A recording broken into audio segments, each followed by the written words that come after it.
thought we had kind of agreed to waive landfill fees, but I will make a motion to waive them. Well, we did, but we were waiting to see whether she was gonna, like, you know, But with that, I'll make accept being paid, us paying for the actual demolition, whether we was gonna be able to assess it through taxes or what. So evidently she found another avenue, So upon request of Coffee County Housing Director, moved to waive landfill fees for demolition of properties located at 15 Willow Bend, 19 and 20 Willow Bend in Burlington. Can we add owned by Serena Cooper in that? Pardon me? Can we add owned by Serena Cooper in that? We can. As amended.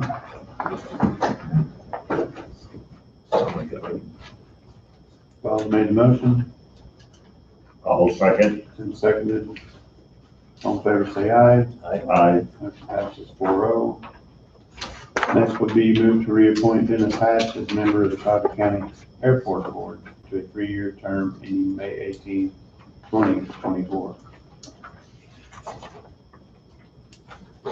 I'll move. Jesse's moved. I'll second. Tim seconded. All in favor say aye. Aye. Motion passes 4-0. Next one would be move to authorize the director chairman to sign the invoice letter to Wolf Creek Nuclear Operating Commission regarding the annual payment for management of Coffee County Lake as it pertains to operating the access system for use by members of the public desiring to fish on the lake. And there's a breakdown of the costs associated with it, so.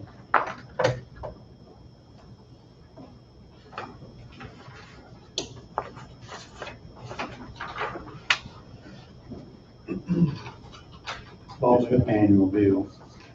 We'll move. Jesse's moved. I'll second. Seconded. All in favor? Aye. Aye. Motion passes 4-0.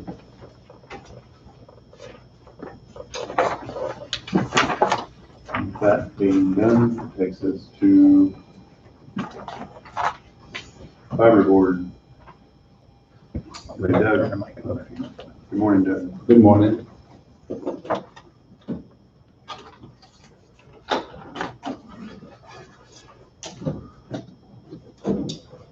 And I know Andrea sent out earlier, first off, nice to meet you. You too. So I've not met her before. I said to Andrea last week, a couple items to include in your packet. But as I was putting my notes together over the weekend, I thought maybe a PowerPoint for you guys to follow along with, especially some of the items that we're going to cover, because I wanted to take advantage of this moment to kind of just do a quick little history lesson to kind of review where we were and kind of let you know what brought us to this point. Had an opportunity to visit with Tom just about a month ago about one of the projects that the county was talking about, and a real focus on broadband, and it struck a nerve with me because that's something that we are very focused on right now within Coffee Can, but it's also a very large nationwide movement right now that COVID really, the pandemic really brought about. What is a true definition of broadband, and what areas in the country, and in particular our county, really say we have broadband from that standpoint, and what's it going to need to look like going forward. So just a reminder, Coffee Can is the Coffee County Area Network. When you see that, that's an interlocal group. It's a fiber board. It's been in existence for the past 27 years.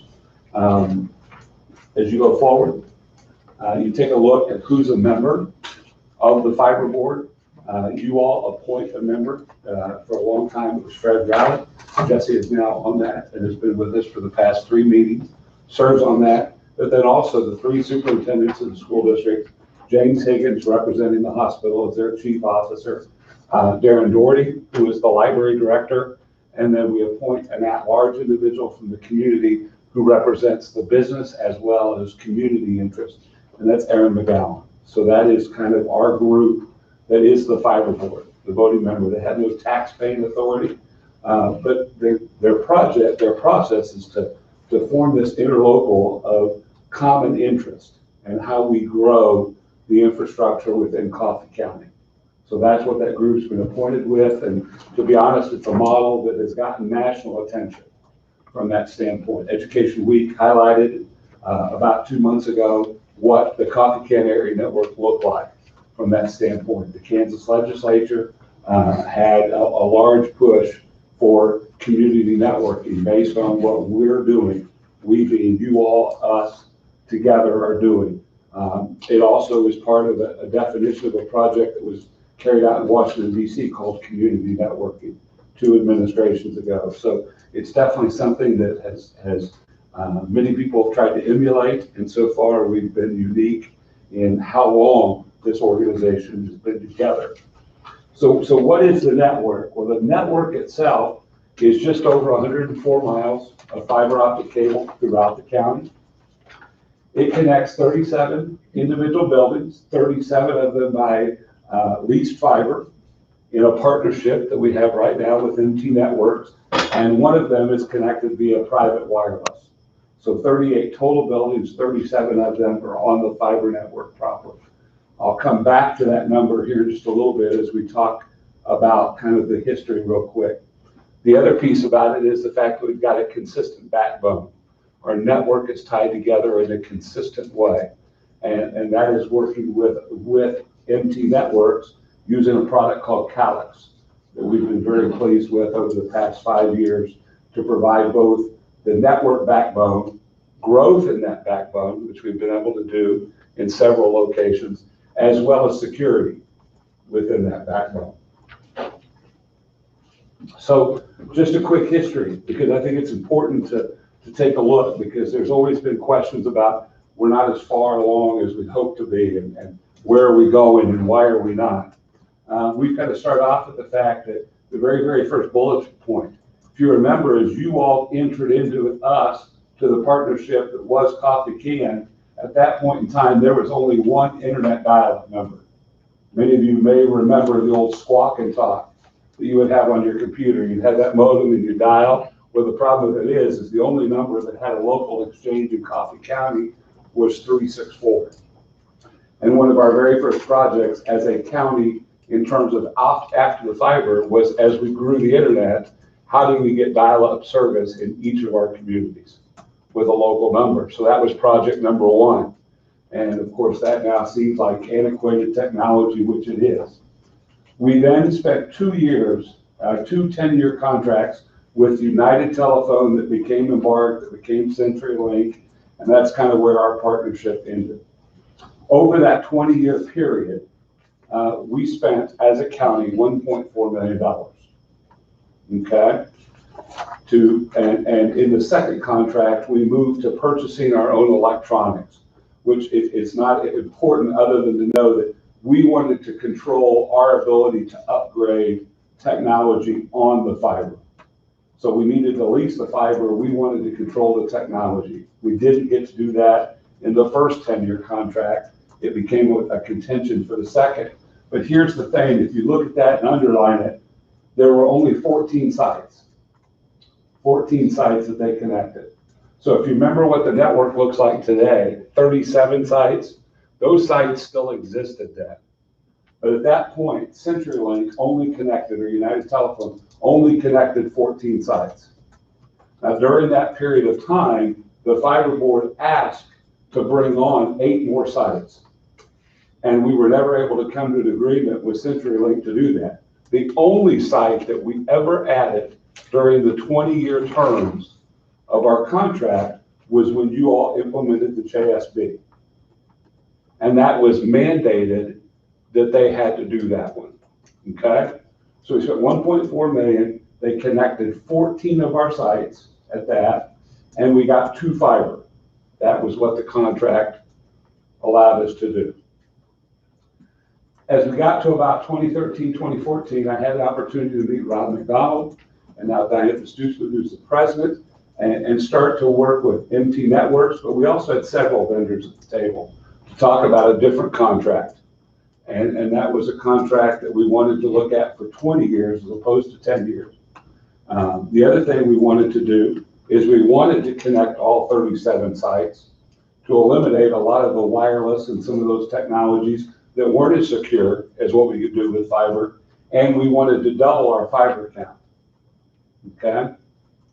So the other thing we were hoping for is our experience in renewing contracts with United Telephone made it very painful, and we wanted to make sure that future-proof the network.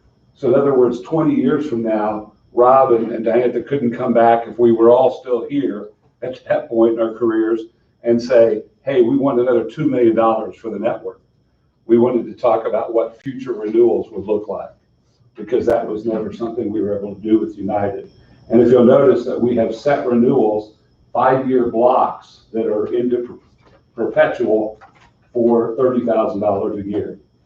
Okay? Just so you know, Bob was on the committee at that point in time, on the commission, and he said, Doug, I want to see something from United one more time. And we had pushed and pushed and pushed, and finally CenturyLink came back with a quote, you'll see in that next bullet, for the exact same network at that point in time. After we had already pretty much come to terms with MT, CenturyLink finally came back with a quote. It was $6 million for 20 years to provide the same service to all 37 and electronics. And the electronics in no way, shape, or form equates for a $4 million difference. Okay? So from a contract standpoint, we were in a great position. In addition, there have been several other benefits, and I won't get into them all, but you'll see kind of what that is. That has been significant.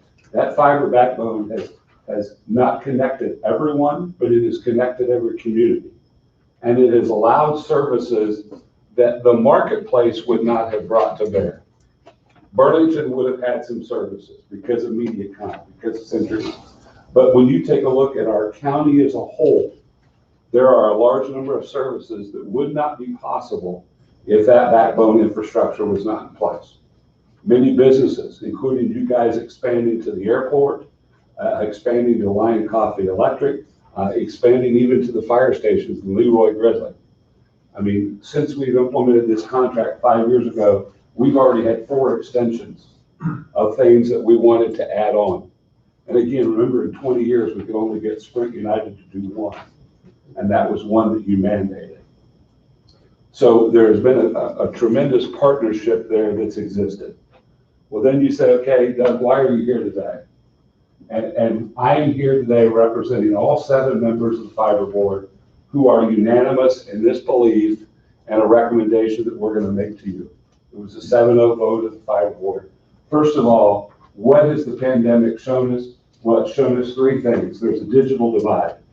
And you've always heard of the divide. The divide is between those that had money and those that didn't have money. And there are certain things that happen there. And so that crack, whatever side you want to put a certain group on. But now there's the digital divide. Well, what does that mean? Well, that means 3 things. 1, that means there's an issue with technology devices. Can that family provide? Can Jesse provide for his kids a laptop and an iPad and a desktop computer? And Tom can't provide that for his family. What does that mean for future educational opportunities for his kids, but also even for him as we move forward? So having access to a device is huge. If you look at all 3 school districts in the county, all 3 school districts have gone to something you've heard called 1-to-1. And the purpose of 1-to-1 is to make sure that we've addressed the first one. Every kid is walking around with the same device for that district to use for their educational purpose, regardless of income. Number 2, there's a technology skills gap. So just because I have a device doesn't mean I know how to use it and have the skills to be successful with it. And that's what our schools are focused on. All 3 school districts are doing things in what's called digital literacy and digital citizenship. So that's huge. The 3rd one was exposed greatly by the pandemic, and that is internet bandwidth access. Okay? So Bob says, yeah, I got internet at home. And he's got the old modem, the squawk and talk modem, but he checks and he's got internet. And all of a sudden the grandkids come to the house for remote learning. And that doesn't happen. Or I'm at home with 3 kids and I have to work from home as an employee of my job. and I've got CenturyLink, and literally 5 blocks from the CenturyLink headquarters, I can only get a 6 meg connection. That's all I can get. They advertise a gigabit, but when you go to their website and you give them your address and you say, I live 5 blocks from here, and they say, we'll give you a 6 meg connection and we'll charge you close to $100 a month. That 6 meg connection is not going to meet the needs of what we need for remote learning, remote working, to close the homework gap, to close all the things that we see to allow for telemedicine, to allow for access to information resources and education that's going to help grow families and develop small businesses and commerce. It just doesn't. And so what's the new norm? Well, the new norm is 25-3. 25 meg down, 3 meg up. So that's kind of the standard, okay?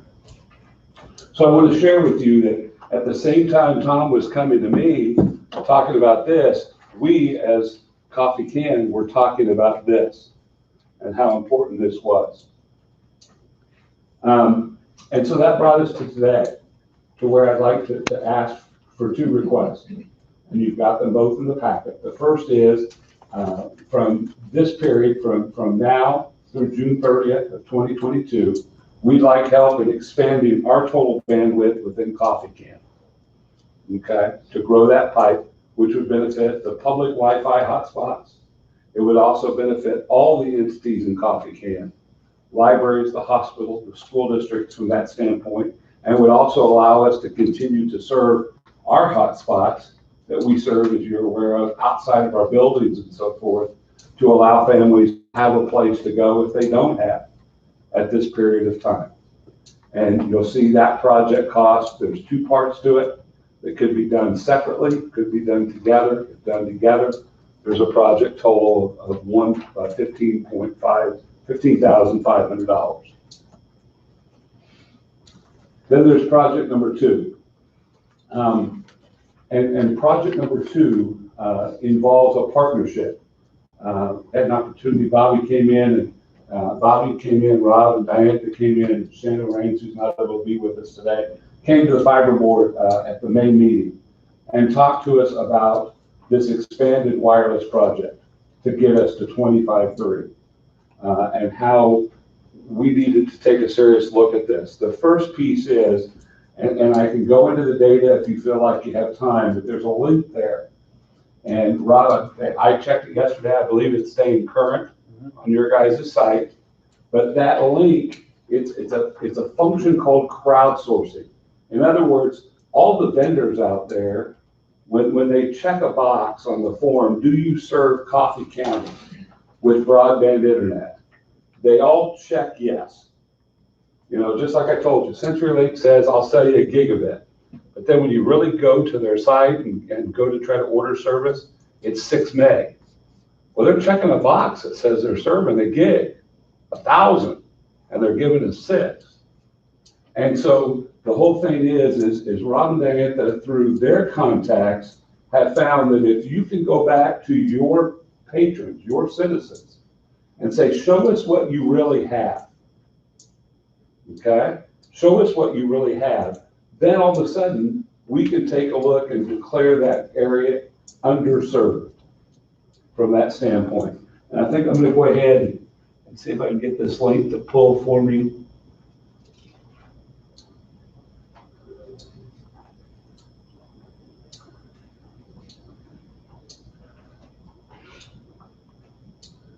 Just so you'd see what you see if you guys chose to go and follow that particular link. Doug, if you can't get that link to work, it's in the packet that I handed out this morning. Is it? Has some screenshots. That's awesome. Yeah, so there's a map that looks like this. Yep. And if you look at the map, green is good. Yellow, well, you can see the key there in the upper left. So you've got less than 25 megs, so that's considered underserved. Less than 10, that's the red. That would be non-served, and then a black means that you just can't get service at your house at all. And then that is in conjunction with this map here, and that kind of breaks down how many total addresses, who the providers are, what the average speeds were reported from this crowdsourced data.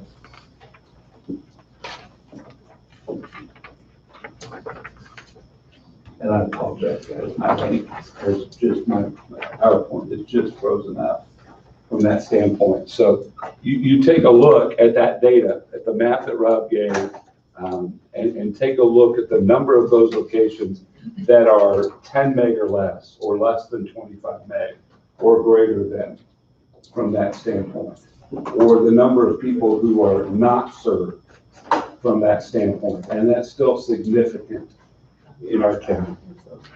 Awesome, thank you, Dan. So, when you take a look at that data, points, and especially you look throughout the county, but take a look especially at Lebo, Waverly, Leroy, Ridley. And we've heard that time and time again from that standpoint, that those areas are not served and not being served. And so we view that as significant to what we want to do as we move forward.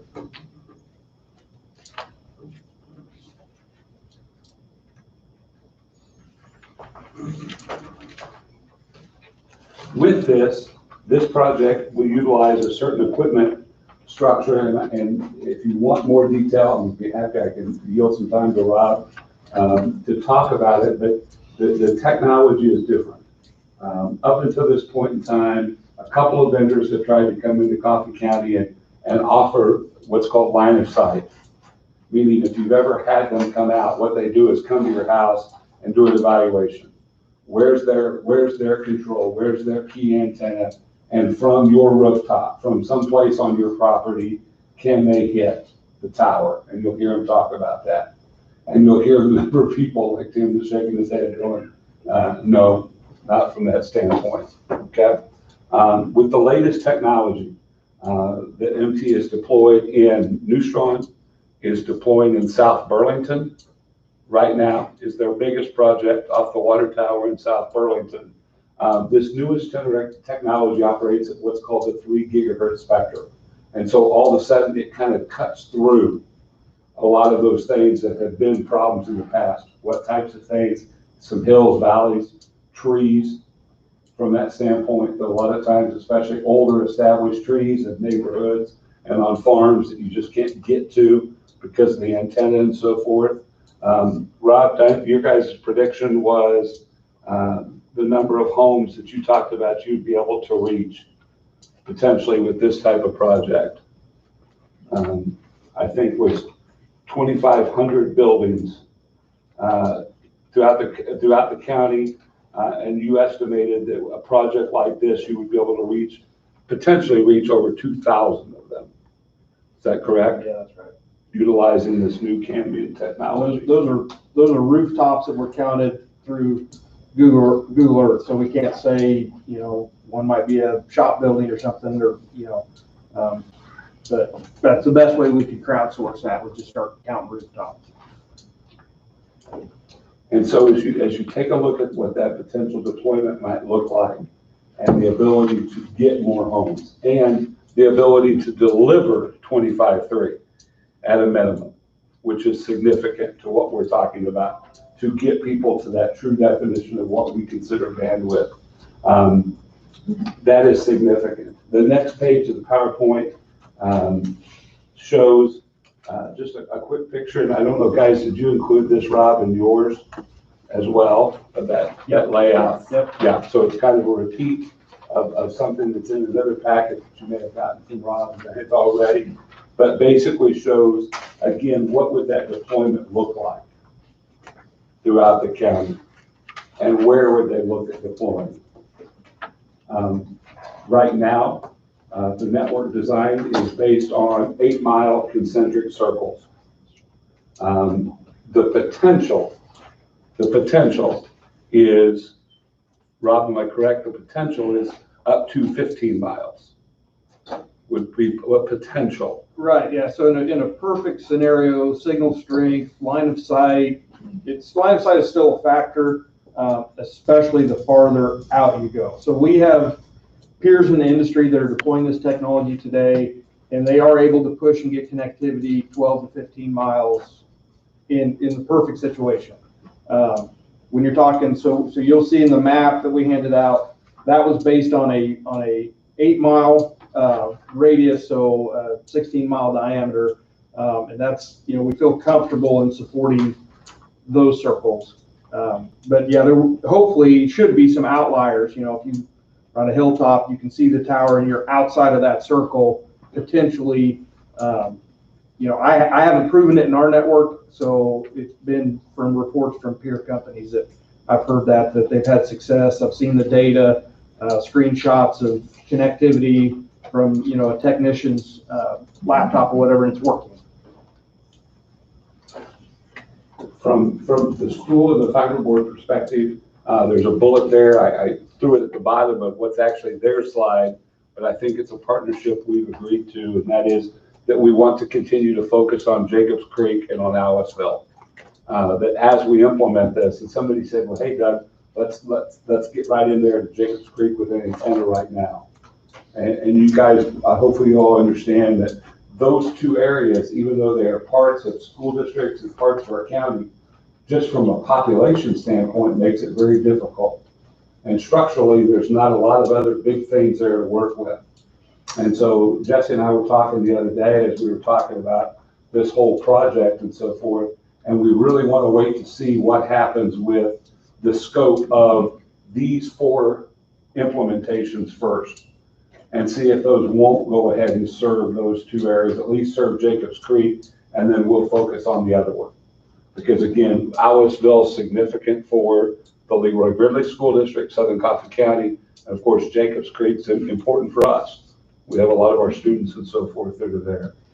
So you would take a look at what the proposed project would look like as it would be implemented. Okay. The next slide, got it back up again here. And really at that point, we head back into our handout and our proposed cost, which I know is part of the other packet that you all have. But a proposed cost of up to $550,000 based on the build cost. And Rob, would you like to explain that real quick, just in terms of that range, what you're thinking?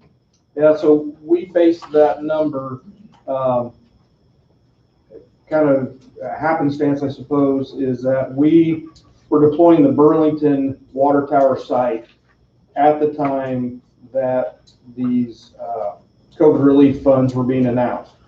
So we have the invoices for the project that we just did here in Burlington. And so we can go back and put our business case together, look at the number of passings. We know what it costs to climb the tower, to do the engineering, to build the electronics on site. And so that's what that number is based off of.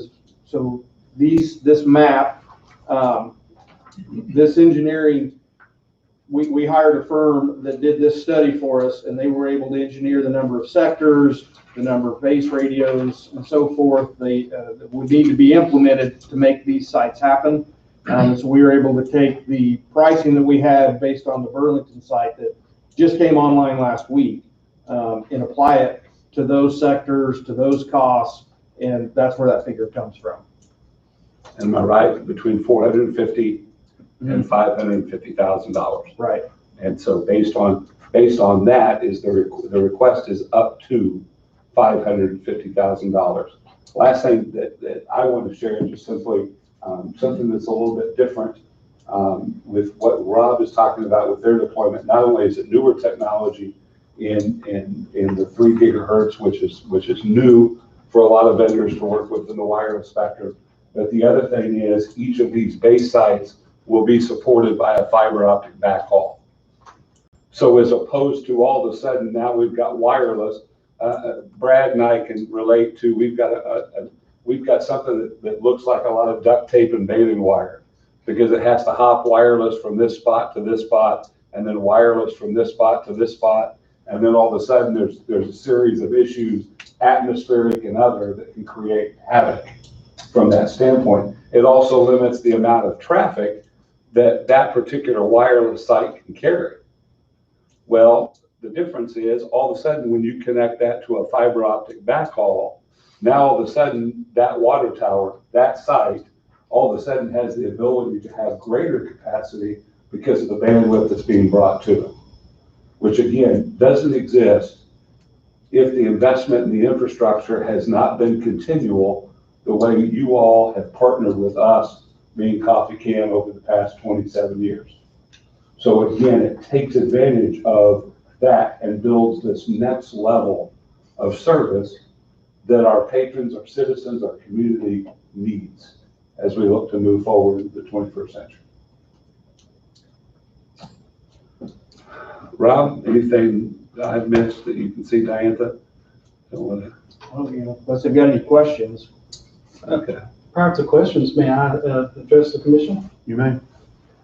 This project, I want to go over the financial request that's being proposed by the fiber board. It is proposed to be paid out of the second round of the ARPA, the stimulus, the second round that the counties and cities are just receiving the funds now. I believe we're in the process, correct me, Sandy, if we're in the process of transferring by grant the funds to the county level. You have instructed at some point as a commission, our county attorney Wade Bowie, to work towards developing a way to administer these funds. These funds are, because they're federal funds, they have lots of restrictions, red tape. Now, as far as the limited use of those funds that are stated by the Department of Treasury, this project perfectly aligns with provision number 7 of those use of funds. So these funds are restricted. They've got to be spent a certain way. I believe the county attorney is pretty close to gaining what would be considered an administrator to oversee the issuance of this money. But this project, being that it was perfectly fit and it was planned and ready to go, we thought it would be prudent to come before the commission to propose this project as those funds become available. First round, everybody was very scared about the coronavirus. So majority of the money in that first round of funding went to the hospital and a few other governmental entities. I hate to say this, but in hindsight, it wasn't quite as bad as maybe everybody thought at the time. So now we actually have a project that would help our community on an economic level, a social level. You've heard it over and over again. Your citizens come to you and say, well, you guys just put fiber in the ground so many years ago. Why can't we still have internet access? City council member in Gridley has been calling, saying fiber is right outside his back door, and it will cost him $15,000 to get fiber to his house. Well, that's the result of this last of your project years ago. Is you had fiber grid throughout the county to each community, but this broadband project will take that fiber that runs to the tower and transmit to the citizen. Now they will be able then to take to receive fiber backed high up and down signal under that 3 megahertz range. That will cut through a lot of canopy, like it was mentioned. It'll roll over hills a little bit easier. It'll work around buildings, so to speak.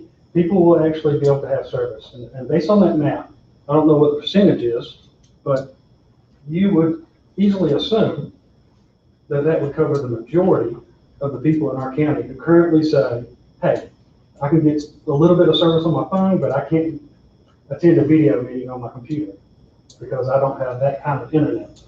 This would accomplish that. This would relieve that. And so this is a formal request to use the designated funds under provision 7 of the second round of the ARPA. That was the conversation I had with Doug, just for clarification, that I did know some of that was available to use for broadband. So. Yes, sir. And we would like to, as soon as those funds hit the bank account, I would like to come back and seek an actual agreement with the county, contractually with MT Networks, to deploy this project. Any questions? now maybe for Doug. I have some concerns. I had concerns when we started this project. I still do. It was my understanding, and I feel like that we were told when we started it, that if we spend the $2 million plus and get the fiber to the cities, that people would be able to get on in the cities. Evidently, that hasn't worked. But now you're coming back and wanting another $550,000 so we can say that those people will be able to get on. Is that right?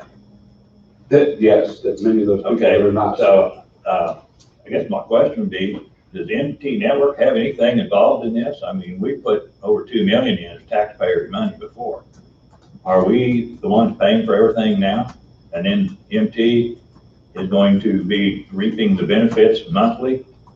I think one of the things I proposed back when we did this was county go into agreement with the MT, the county reap some of the process too when all these people start signing up, but that wasn't the way that it ended up. I mean, that's one of my concerns. And I'm not saying that fiber isn't important. We proved that this last year that it's very important. But the next question I have would be, if we're funding this as taxpayers for MT, what about these private businesses that are out there now trying to make a go of it? Yeah, they may be in sight. Are we spending taxpayers' money to run them out of business? Because we're trying to say, oh, we're going to do better and bigger than they are. I mean, I can't go that route of trying spending taxpayers' money to run private people out of business. Maybe we ought to be trying to work with those people and everybody benefit from it instead of just one company benefits from it. We don't know where else the rest are going. Those are my concerns. You bet. And Bob, I'm gonna keep them as two different questions. Okay, If that's okay. that's fine because they were. You bet. So keep those as two different questions. The first one was, the idea of the $2 million. What did the $2 million get us? Was there a promise that every home, that there was going to be fiber optic to the home? And one of the things that happened in the initial build, and I'm going to let Rob and Diane address the financial side of things, but one of the things that I know happened was the fact that as they were building in neighborhoods throughout the county, that they were reaching out to the homes within that county, within that area, as the network was being built.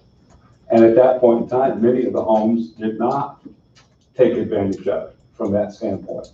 And so there were many homes that, you just can't build a drop to somebody's house hoping that somewhere in the next 20 years, Jesse's going to take it from that standpoint. I mean, so there are many homes, there are many businesses that are on fiber throughout that. To be exact, your number of customers on the fiber network right now in the county. I don't have that number right now. But, I can tell you that through what the county did, we connected homes and businesses in every community in the county. We expanded off of that network and built, for example, down Neosho Street into what I would call the commercial district, both ways from the network that was put in, strictly through our own funding. We built off of, if you know where our office is, we built north of 75, or north of Neosho, excuse me, on our own, through our own funding.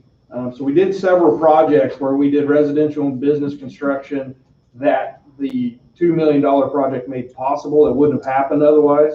And fiber is a high cost business. These are high cost areas. And, for example, Lyon County is talking about some projects with the same type of money. You can go look at their commission meeting minutes. I mean, it's in the press. They're talking about doing a $40 million fiber to the home project. So if that kind of, this project, $500,000, they're pulling out Emporia because it's served with fiber. They're pulling out the area that we serve in Lyon County. They're pulling out the area that around Opie that's already served with fiber. In the area around Allen, it's already served with fiber. So they're talking about basically rural Lyon County, and they've got an engineered design with an opinion of probable cost that has a PE stamp on it, and they're looking at a $40 million price tag that they're pretty aggressive in looking that they're going to fund it. So I don't know if that helps put things in perspective, but You know, and so to talk about the financial details, I've got to step back and that would be something that would need to happen here from you guys. But the second thing is, because our fiber board has talked about this a lot, you know, if there could have been a business case made to do this on a profit-free enterprise system, it would have already been done. It would have already been done from that standpoint. And that's the biggest struggle. You take a look at where Lyon County is. And again, where do they serve? They serve Madison, Opie, they serve Emporia and Allen. And so you're still sitting in a case where it's $40 million to try to serve the infrastructure of all those other people. And I was talking to Jess the other day about the fact that are we to this point nationally where all of a sudden we're going to be talking about internet like we talked about water districts before from that standpoint, because we all had to get involved in water districts to make that project work, because it became apparent that, you know, some people were not going to have well water, city water, county water if it wasn't for those types of projects. Well, the market's had a chance. We've talked to about just myself in the past 3 years, have talked to 4 different vendors who've all come in with great intention. Hey, we want to work with you. We're going to do this. I've got a contract from MediaCom that talks about they were going to deliver fiber to the schools and fiber inside the schools and provide us all this equipment. That contract's over 5 years old, and we've not once seen anything in terms of action from that standpoint. Another company came up last October after our whole Valnet XP thing and said, oh, Doug, we're looking forward to working with you. And I said, great, this is how the process starts. This is how we work together, and this is how we work with our vendors. And then when it came time to bid the project and to do some things, radio silence from that standpoint. And so I agree. I'm a believer in the free enterprise system and the free market system. But we're to that point where what we're seeing now is the fact that without these subsidies from that standpoint, which I view these dollars as these subsidy type dollars, without that type of investment in the infrastructure, we're just simply not going to see it in Coffee County. And what's that going to mean, especially to those 4 outlying towns, to those students, to those patrons, to those patients, to those people that we serve from that standpoint. Okay, the state did a contract with AT&T, I believe, to put broadband to every community in the state of Kansas. How is that going to coincide with this? I don't think it will here. We won't need it because we've already got it, right? Well, because they're going to view us as already served because of the federal charts. They won't go to the diligence that MT went to in terms of saying, okay, let's take a look at what our actual citizens say. Let's take a look and the data points you have are not us, me, them making up data.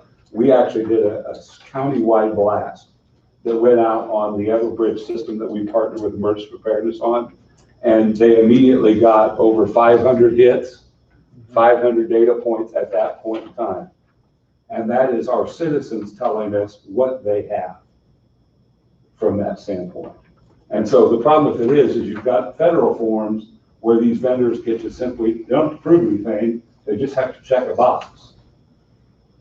So from that standpoint, you're going to see that AT&T is going to kind of drive by us going, oh, they're already served according to this chart, and off we're going to go.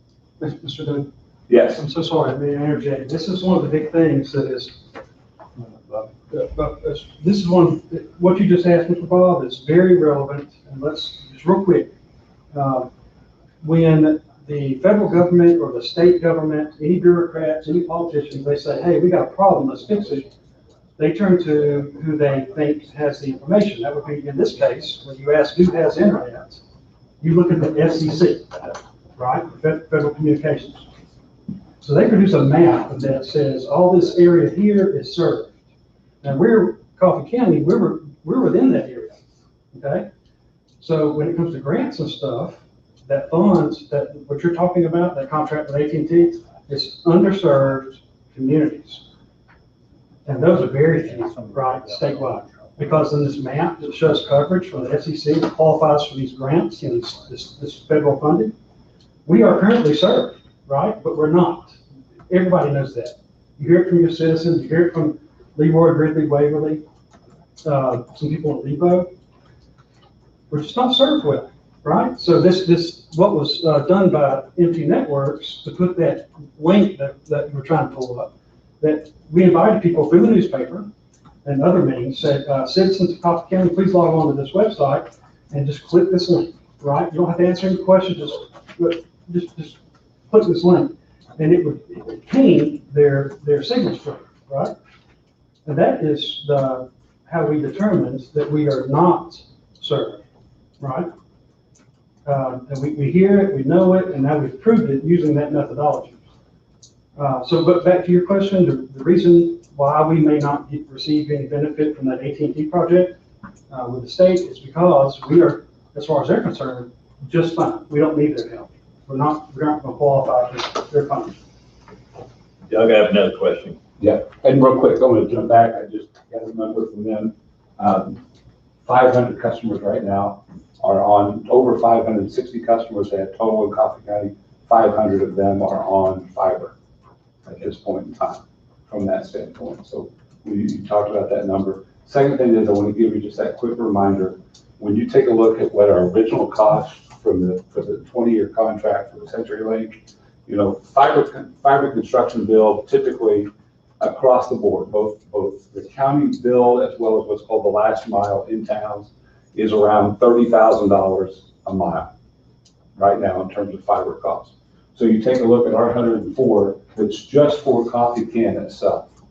There was over $3 million in fiber optic cost there, just in the fiber optic cost. So I'll give you an example. We paid the $2.2 million when it was all said and done with financing and everything else. Was it less than a month ago, just over a month ago, a post hole digger hit fiber optic cable outside of Lebo, Kansas. And if you're from Lebo, you know that happened. They dropped off the network from that standpoint. That splice cost $10,000. And that's not something we pay. That's built into the maintenance over that 20 years. So not only was there an additional cost in what the build was, but there's this ongoing maintenance and taxes and things that are being done there. So you talked about skin in the game, and I just wanted to share that with you. And you just said it cost $30,000 a mile to install fiber. Mm-hmm. We just paid $50,000 for a mile to get it to the airport here a year or so ago. I mean, wasn't that kind of little inflation? Well, but we also put that in the coterminant contract and in our future contract as well from that standpoint. So not only was it the build cost, but it was also the 20-year right to use. Okay. Yes, I have one more question. I'm looking at this map with these little circles. yes. And I don't understand all this, and I can't get on and see because I have crappy internet, but that doesn't matter. Burlington and New Strong, there's no circle around them. Are they basically covered?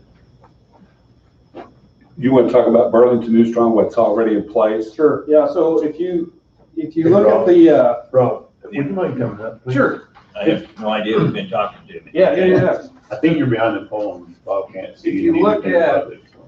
If you look at this map, Yes, we'll give them. you see all the green dots in Burlington? It's served. And then when we look at, so we have the analytics, we can prove that, right? This is from somebody actually running a speed test. If they hit greater than 25 meg, they get a green dot. If you look at this map, and you kind of think about overlaying it with the map in your hand there, what we're trying to, the mission is to turn all these red dots green. Okay. And that's what this would accomplish. Now, we, on our own dollar, put up the site in Burlington that I talked about on the South Burlington Water Tower. It went live last week. So if you, in theory, drew this circle around the city of Burlington, we've done that.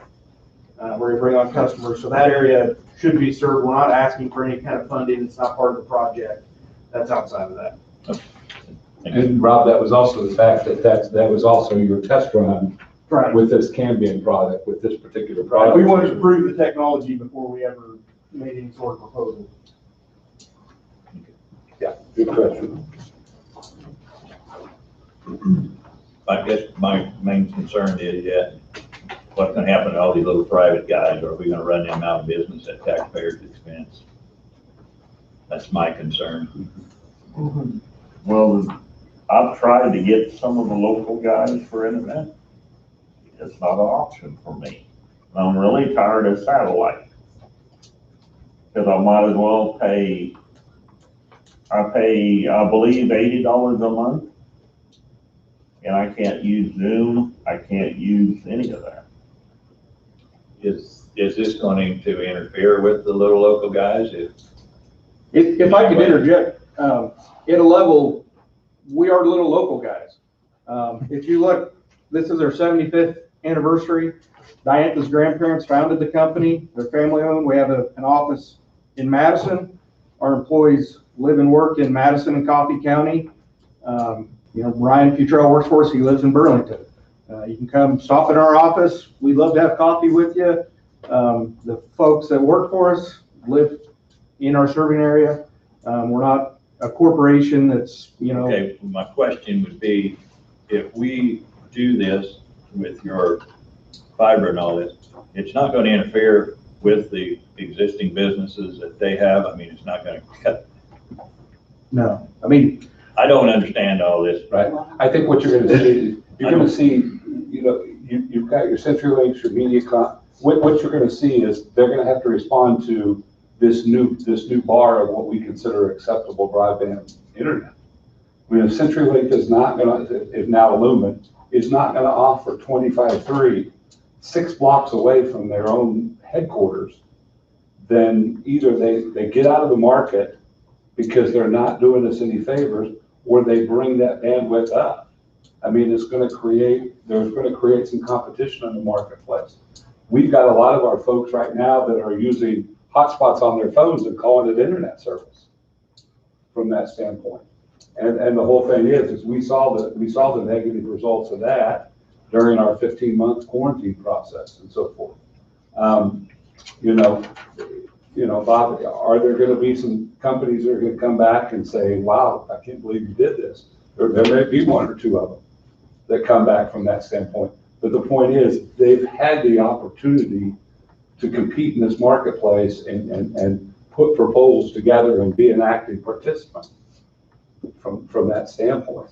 We're to that point where we've got to take steps forward. Well, I guess from what you've just said, in a sense too, these guys have been out there, they're doing it on their own, and they've been doing hopefully the best they can do on their own. But now you're saying, I want taxpayers' dollars so we can outdo them.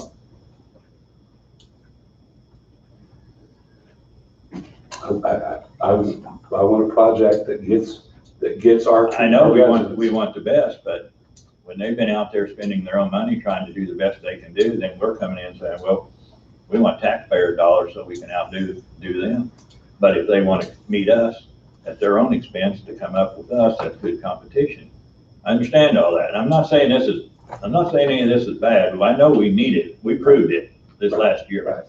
But I just have a little concern with the fact that taxpayer dollars is, I guess, in a sense, we're paying for one company and we're expecting the other companies, if you want to stay in market, you put the bill yourself. That's my concern. And I understand what you're saying. We've had good conversations on that in the past. We've had good conversations on that in the past, and I view that the same way.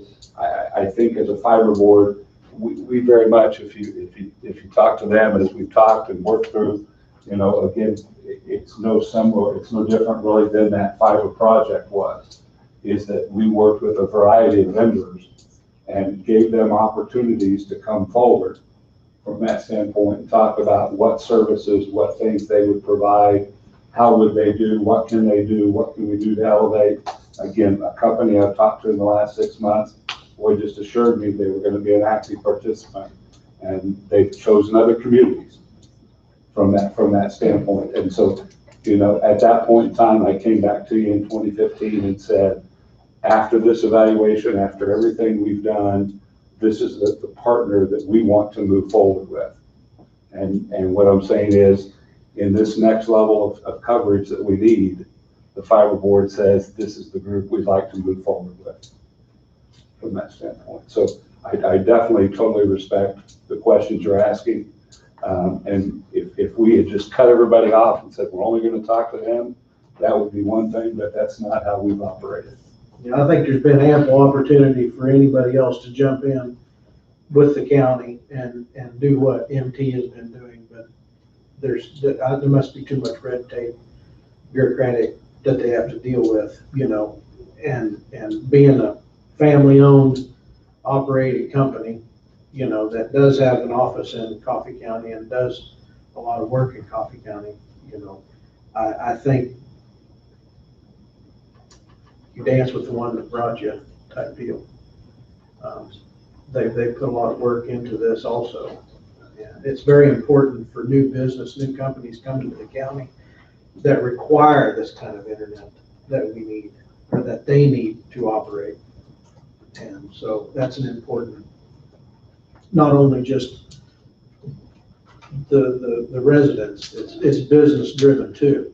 And so if you're gonna grow the business of the county, you have to have the internet availability, or they'll just pass you on by and go to the city that's got ample internet possibilities. I talked to Kenny Combs the other day with the play, and his great children in the play. And we had a conversation about how many different vendors he's tried to use and so forth in running his business. And again, we've got a lot of those people like him. The power of our small businesses in all of our communities benefit from this. He lives a mile from me. You know, I'll talk to different providers and they can go after, I don't know how to put it, the one that you can touch easy, but it takes a lot of money to get the investment, to get the ones that are down in valleys and that kind of stuff, is how he explained it to me. And they don't want to really invest that much. They want the quick dollar. They want the quick dollar. They'll put an antenna here, and Yeah. whoever they get to for the quick dollar. Right. And that's what's different with that point where it's like, no, we've got a large percentage still underserved. And that is true, because it's their dollar and they got to invest it, try to get more so they can make more dollars, where you're asking for taxpayers' dollars to help you go out and do this same thing. So to clarify this up just a little bit, the amount of knowledge I have on the technology you're talking about is very minimal. But I understand Bob's question. And so I would assume, or maybe it's the best way to ask you, we're probably not the only county that gets proposed by a company like MT Networks for assistance. For assistance, no. I mean, especially now. And that's what, especially now Lyon County is doing. Lyon County approached us. Okay. We didn't go to Lyon County. So they're spending $40 million of taxpayer money to. That's their plan. To serve the rural areas. Yeah. To serve the rural areas there. You guys, this whole. So this is not a unique thing at all. This CARES Act money, we call it ESSER, the ESSER funds in the education world. This money has the new, it's called the Emergency Connectivity Fund. You're going to see us doing some things where we're going to be reaching out to our patrons in the district and talking about, if you do not have a wireless router in your home, how do we go about putting a wireless router in your home? That's a federal funded project. Well, we're going to buy a router and put it in your home. You don't have internet access. If you're below a certain income level, you'll apply online through what's called the EBB. They've already got a link there, pays for a year. If I'm a staff person, I don't have it.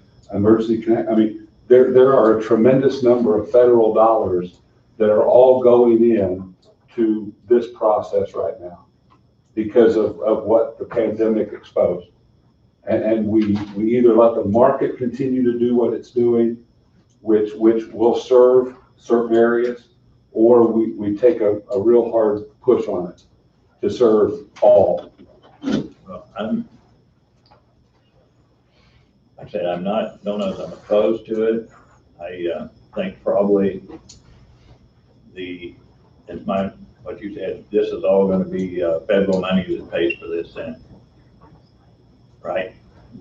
Well, I mean, your dollars, your dollars are It's not- federal dollars. We're not gonna, so what you're basically saying, we're not taxing the little old lady who lives out here on the farm for this project. Right, the fiber board isn't coming to you saying, would you please give us 1 mil to do X?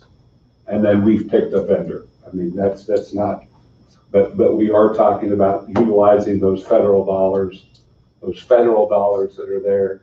And like I said, there's a whole acronym, alphabet soup of the different programs that are out there right now. And so at the same time, you guys are gonna be doing that. The schools and Coffee Can are gonna be using their dollars to then say, okay, now we've got these services. Now, how do I get it into your home? How do I get a wireless router so that when your kid brings an iPad or a laptop or a Chromebook home, they're able to use it? And they don't have to go sit in the parking lot outside the library in order to do their homework. Yes, sir. Okay, well, I don't know that I'm close to it, but I really would like to, put off any decision until next week. A little bit of time to think about it and discuss a little bit more with a couple of some other people and go from there. Besides that, I want Don to have the opportunity, because if it fails, I want him to be a part of it. If it goes, I want him to be a part of it too, because. So the thing to remember, in my opinion, is that this is not a unique situation for Coffee County. I mean, all counties, Lyon County's being proposed for having the same issues, if you will, trying to get broadband internet throughout. I'm sure there's other counties throughout the state that's dealing with the same thing and using the federal money and or taxpayer money to get that accomplished. Well, it's part of the infrastructure, part of growing businesses, part of growing everything. Yeah. And those that aren't, and taking those dollars in some other directions, they'll pay the price ultimately for that decision also.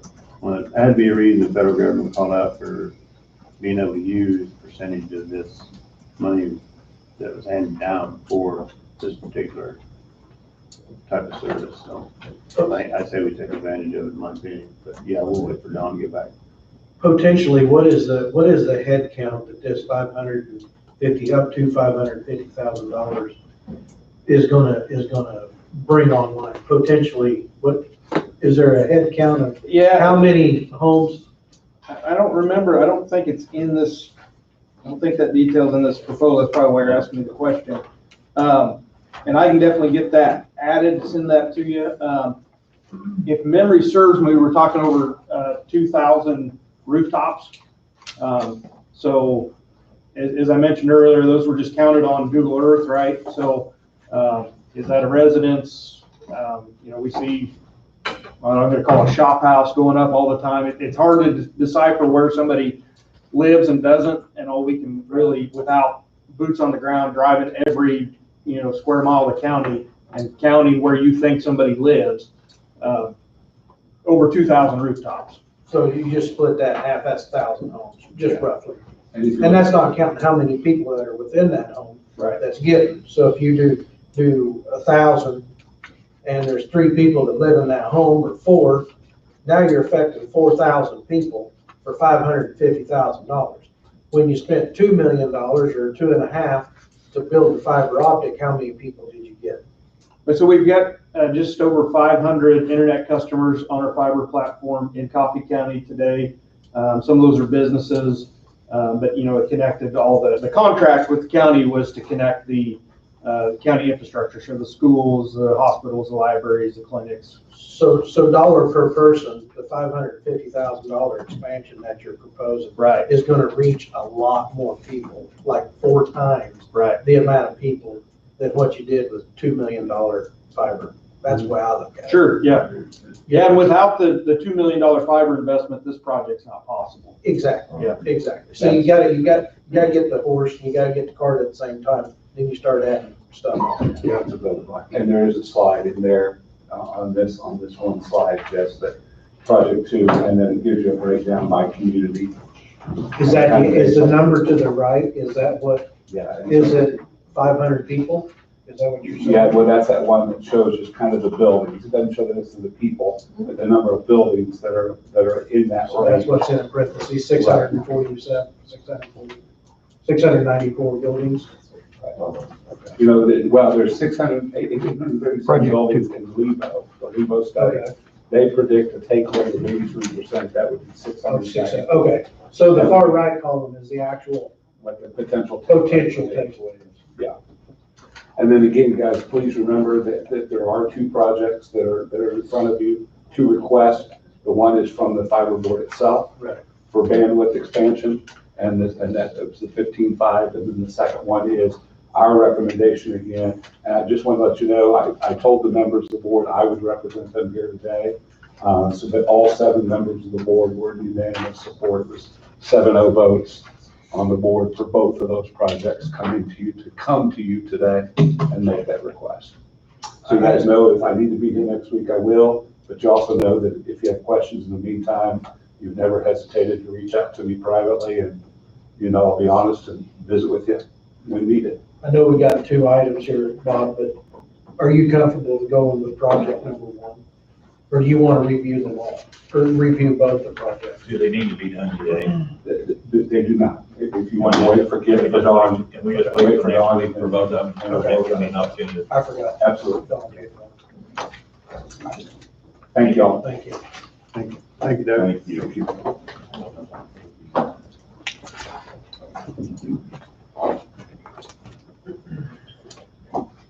We're a little bit behind. Daryl? I'm gonna go ahead and, Darrell, not Daryl. that's fine. I've been called worse. I'm gonna go ahead and let Carrie, she's our board chair, or board treasurer, do budget proposals, and we've got another item we'd like to review. Good morning. Morning. I have a little more of a lighthearted topic, hopefully. So I am treasurer for the Coffee County Extension, and we have our budget to present. We wanted to start out by saying thank you to the commissioners for all you do, because we couldn't do what we do without you and your support. So for 2022, we are requesting a budget of $191,000. Do all of you have our budget request in front of you, a copy of that? I do. Okay. That is just a 2.96 increase from what we had last year, just to cover some increases in different areas. We've been really proud of what Extension has been able to do using those funds. They've done a lot. Our agents have been very active in our 4-H program. We have had the crop demo sites that have allowed a lot of good research, not only in Coffee County, but statewide. And we've had a lot of good programming in our schools, our libraries, and our communities. So we feel for Coffee County that that is money well served and well represented. Any questions that any of you guys have for us? That does not include a potential relocation or any expenses that may go along with that relocation. We just did our general budget. Which I think that was discussed earlier. It was, Just yes. planned as now. That follows you. With mentioning the relocation, it was mentioned for us to get a plan for a new building and potential costs from that. So I'm gonna have Darrell come up and visit with you a little bit about that.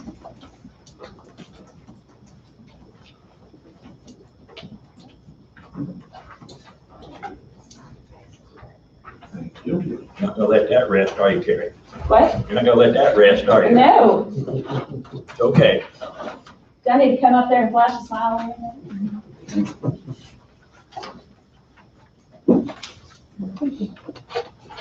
Probably better for you. Well, at our last conversation, I guess, it was brought up that, well, the conversation was about relocation of the extension office. And during that, it was mentioned, or was asked, I guess, what our goal would be. And ultimately, we told you that probably location on the fairgrounds would be our ultimate ideal situation. And So we were directed to go out and come up with a plan, a building plan, for presentation, come up with some costs, and so we've done that. What I handed out there is just a rough plan that we came up with. And like I say, this would be our ultimate. This would be a replacement for the Crops building on the fairgrounds with incorporation of the extension office into that. That building there is 50 by 110. As mentioned before, the Cross building as it is now is somewhat more of a detriment than an asset in many cases. Health-wise, musty, moldy, crumbling infrastructure, concrete. We just had our archery shooting sports group did a meeting over the weekend. We walked in on Friday to turn on air conditioning so it would be somewhat comfortable for the kids. And the mustiness was just, it just hits you as soon as you go in. We have to turn on air conditioning. There's really in the wintertime, there's no heat. We do have air conditioning units are in there. So I guess ultimately our thought was if we could upgrade that facility in addition to relocation of the extension office, that would be our ultimate ideal goal on the place. We feel like that in addition, right now, the city has placed more constraints on our use of the 4-H building. We can no longer have small animals in there, so that our spring poultry show, our spring rabbit show is no longer possible in the 4-H building as it is. A dog show would be out of the question as well. Anything involving those animals has been placed on, restriction, I guess. Why is that? It's my understanding that it's a health concern with having those animals in there and the kitchen facilities, food being served with other public events and things like that. We ran into the situation as well where 4-H events have had to been scheduled around other community events that have already been scheduled in there. So the 4-H building to some point, in essence, has become more of a community building than a 4-H building. But anyway, so that's kind of some of the thinking that went into the development and design of this building in and of itself. The building would be a metal building, be wood construction, 2x4 outer walls, or 2x6. I'm sorry, 2x6 outer walls, 2x4 inner. We did go to a local contractor that kind of helped us on some other things in the past, just to get a rough ballpark figure that we could offer up, and as you all know, construction costs have been on the increase, and we were aware of that. I don't think we were aware to the extent of that. The rough figure that came back to us and I think in conversation with him, he was going to try to maybe shoot high a little bit, just to kind of take into consideration some additional costs. But the price tag that came back at this point in time was $525,000. So anyway, but that's kind of the plan that we came up with. As you can see, we've incorporated the exhibit area that's currently there in the Crops building. We did put in upgraded bathroom facilities. Those have been public request, I guess, since I've been here for at least the past 12 years anyway. There's been a need, public perception of the need for some increased facilities and things like that. Yes. You might know, does the Farm Service Agency and the Conservation, do they rent their building right now, or is it? Yes. NRCS, yes, yeah, the USDA does rent their building. Is it where we could kind of combine, in your opinion, and build a building that they could rent? I don't know. I guess we were astonished at the cost of just for our facility, when you're talking about the amount of space that they're gonna require in addition, you know, with the number of employees and things like that that they have. I don't know what that cost would come in. Yes, I was just thinking. Yeah, but I mean, I suppose that's always a possibility to explore. You know, we've talked about kind of that same thing in the past, as if either of us ever had to relocate, maybe looking for a facility, if it was potentially to the benefit of everybody, to do something like that. But, in addition to this, we have been looking at other locations around the community to relocate either we would hope temporarily. At this point in time, what we're finding, quite honestly, there's some facilities out there that space-wise are adequate, but from an office standpoint, for what we need from confidentiality on certain aspects and some things like that, they're not office ready. You know, there would have to be some fairly major overhaul or renovations taking place in anything that we've been able to look at, you know, any long-term type of situation. So this is kind of where we're at this point in time from the direction that we were given last conversation we had with everybody. Go ahead. Yeah, questions. This building, the 4H building actually has steps you got to get up. It's barely not handicap accessible. This building will be ground level. Right. You won't have inclines or any of that. Yeah. There would have to, we were looking the other day at the grade and stuff out there. There's kind of a, like you say, there's a 2-level kind of, when you go from the east side into the west portion of the cross building as it is now, there's kind of a, it's not really steps, but it's a decline, or an incline that you have to navigate. There would have to be some grade preparation and some stuff like that to do that there. You know, as far as parking, that's pretty much, we could utilize what's there, you know, without a whole lot of trouble. Probably some sidewalks, some upgrade, you know, with sidewalks around to the entrance areas and some things like that would need to be done. And some things like that. And that wasn't, I didn't mention that was not included in this bid, or this projected price was any demo of the crops building or prep of the new site. So that would be in addition to what that was. My question was, is this building that's in the red, is it being demolished? Well, yes, yeah, that is the existing crops building. The red indicates, the footprint Of the potential. the proposed facility would put up there. What would you say is the dimensions of this proposed? 50 by 110.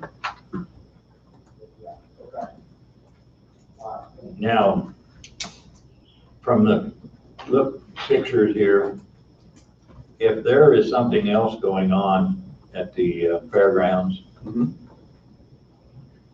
I take it that the restrooms can actually be opened up and the rest of the building closed off. That's right. For any public use of anything else that might be going on. That's correct. Yeah, we've tried to design it so that we could isolate our extension office portion, but yet leave the large exhibit area as well as the program room and the restroom could be available to public if need be, and still maintain our isolation for the extension office.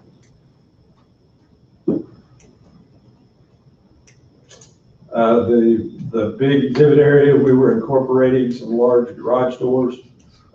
You know,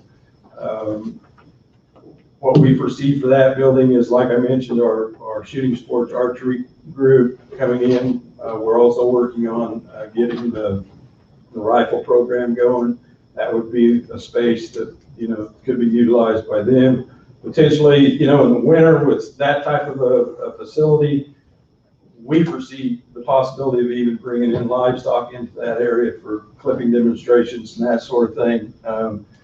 Make it more utilizable year-round, rather than just for the week during fair, or maybe the one or two, it would be available, or hopefully available throughout the winter as well as the summer, in a atmosphere that would be conducive to comfort for the kids, if nothing else. Would you be looking to rent out the part of this building at times?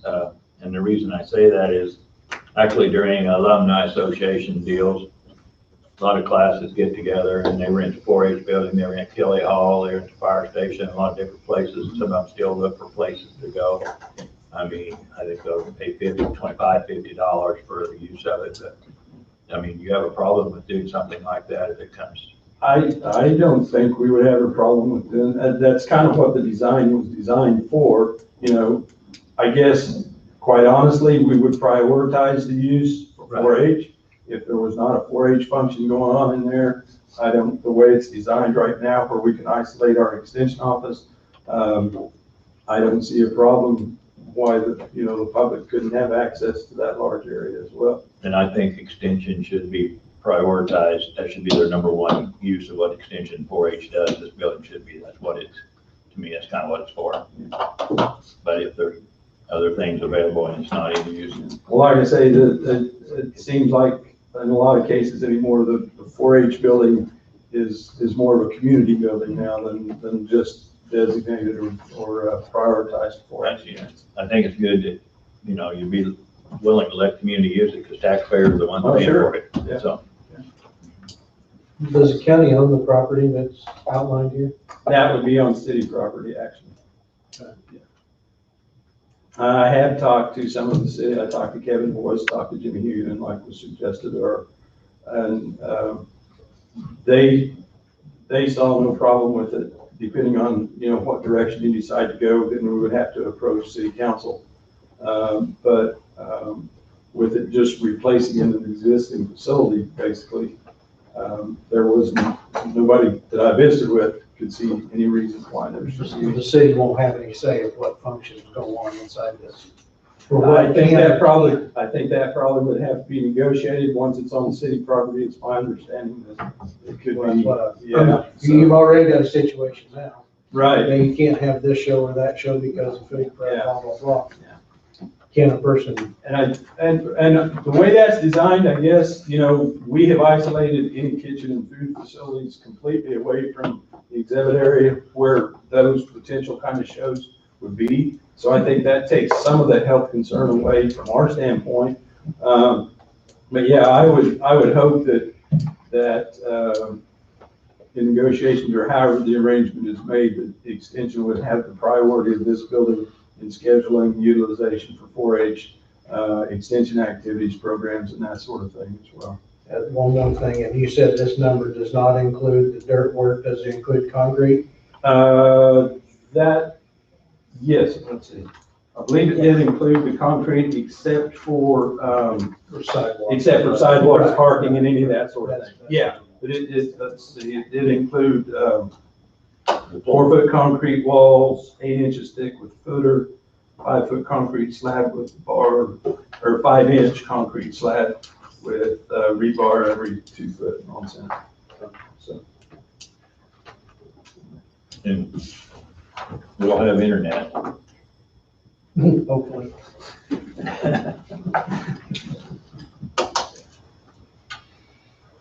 And this bid is just one bid from a local contractor. We are open to getting more, but we wanted to try local contractors first. So that's what that bid comes from. Is it a cost estimate or an actual bid?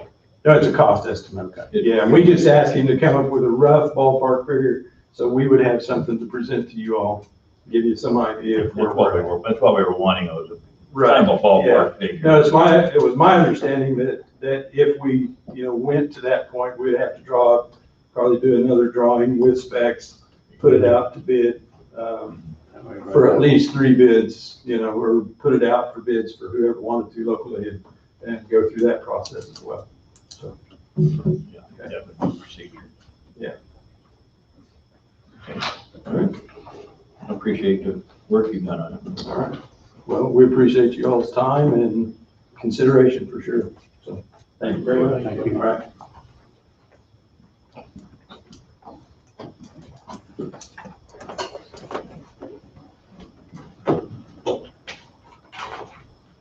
I'll take a short break. Yes, yes. Take a short break. Sorry, Wayne.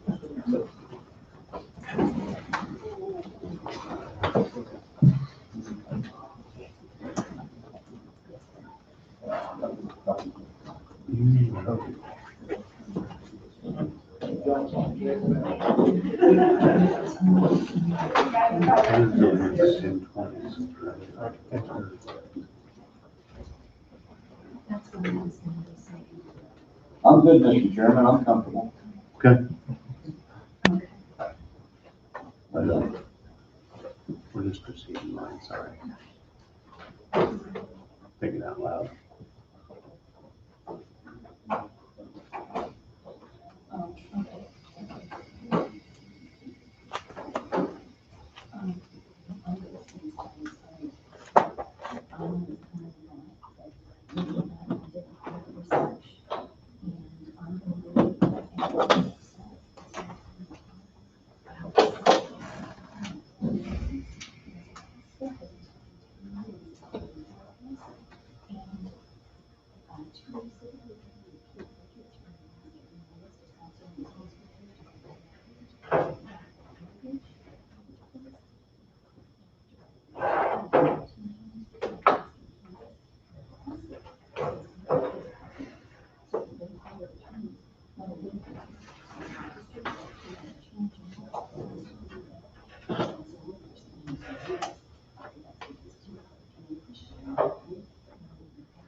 Tom, beyond my motions, I'll have a couple of talking points about some bridges, 16th Road.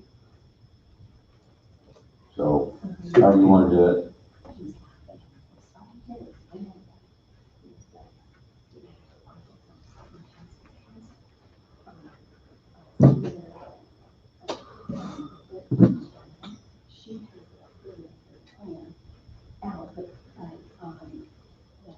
Sixteenth Road, you're talking going from, That Lake Road, one we followed up on last week. Visit a little bit more about it. I don't have any numbers, but you were asking about basically some possible funding. We'll talk about that. Wouldn't be much. who's gonna get a estimated cost for patching or something? They hadn't got back with us. We were waiting for that number. Yeah. I'm Christine. So I hadn't got a number on it. Nice to meet you. I'm just a little nervous. I just met. You'll do fine. Okay. You'll do fine. Okay. Keep in mind, everybody goes through. It's 600 feet. I don't know, you probably already have a number in mind. And just, The permanent fix would be 600 feet. The 24? Yes, sir. that they're gonna give us urgent. And, Temporary fix would be just some asphalt. Like I said, I'm waiting for a number from the contractor. They went to visit it here last Thursday. Was Derek Schmidt, the Attorney General, and I shared, and he was very kind of me. And then he goes, what was your conversation with the Heritage? And I told him Heritage guy. And I said, well, he knows that last September, he asked for it, and I should. Because you tell me I can opt out, I can't do it online, you tell me to come in. It's like 250,000 to fix it permanent. And he goes, Just "Give me a guessing. piece of advice." I'd say that'd still be working money overall. Yeah, how many times have you had to come back and deal with this? Well, the asphalt's held fairly well. This is the first time the asphalt's kind of come up. We've done some armoring along that embankment, but it's filling now. I mean, the concrete's kind of filling away. The idea on this next one would be to actually take that embankment on the water side, the John Redmond side, and tie that embankment to that pavement. So that way it can't come up underneath. And then just armor that slope, rebar, and then tie it into the pavement, and then come up. I think it'd be a more permanent solution. Just slope protection with a toe footer or something down there? Yeah. I mean, there'd be a little bit of work, but it'd be worth it at the end of the day. That floods every year, as you know. And as they have raised the water table level. You know, I've never been there at the right time to see if rain really rushes in from the north or not. All I know is the lake comes up. It's just yeah. It's just backing up. So that actual creek don't really. Yeah, yeah, it's coming from the John Redmond as the level comes up. And why is this? Because they've already got. We haven't done yet. Yeah. We're at the flats.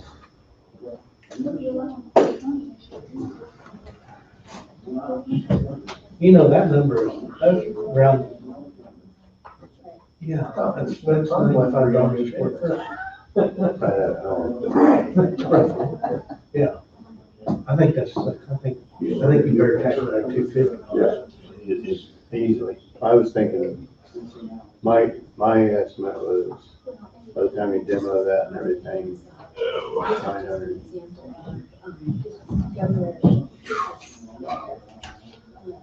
I mean, I like the concept. No, it's a good idea. I mean, it's.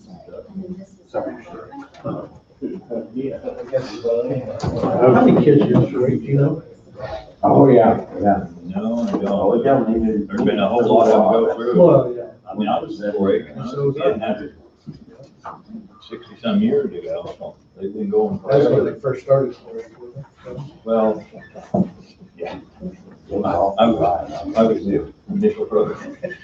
Use number one. Didn't have to know that. But, yeah. I don't know, but they do a lot. Oh, yeah. They do a lot. And it's. I wish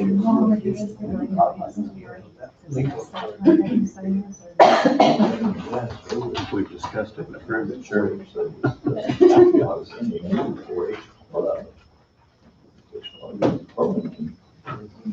so big, yes, it's so big. Everyone is kind of starting to rotate, they find out. We met with Christian church person.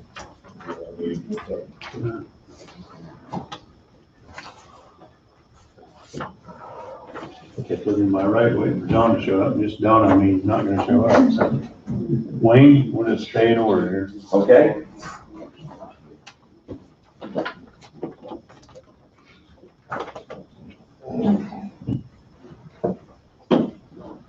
Good morning. And Bob, yeah, I have crappy internet too. I sure do. That was better than it was. It used to be. Anymore, you don't get an antenna, you just get on the internet. If you can. I'll add this part. 9 months ago, I ended up having to get dial-up. 9 years ago, when I moved out to the country, I was on dial-up. Experienced dial-up. And I lived Oh, yeah. 2.5 miles from the office, and I had dial-up. Didn't go, Dad, what is this? The old. We'll get to that motion for So I can get down. Hey, did you get that instructions, Joan? I did not get that, that's going to check, but. Yeah. We can freshen it up first thing in the morning.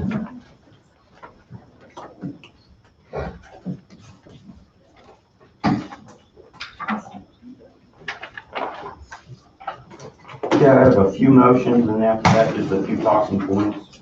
Some of it to catch up from last week. So,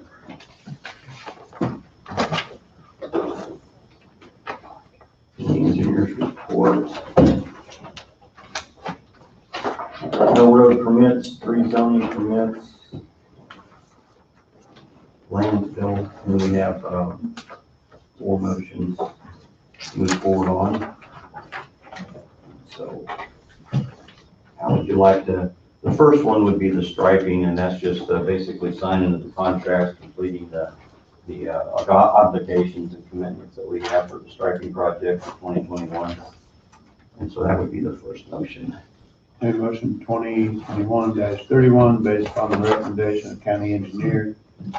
Then through was to form by county attorney, to authorize and direct the chairman to sign contract documents with straight line striping, paving striping at several locations throughout the county, project number S2101C. I'll make that motion. Tim's moved, No second. Jesse seconded. All in favor? Aye. Aye, motion passes 4-0. The second motion is basically a discussion we've had, actually started last year, visiting about budgets and different things. And this would be bridge number 127, 128. This over on Homestead. Bob, you're quite familiar with those two bridges. Not necessarily sister bridges, but they are within a half a mile of each other. My proposal on this would be to go out for consultants for requests for proposals, and then come back with a recommendation for entering into that engineering agreement. And that would be on these two bridges here. So to give you an idea onto them, we have some pictures.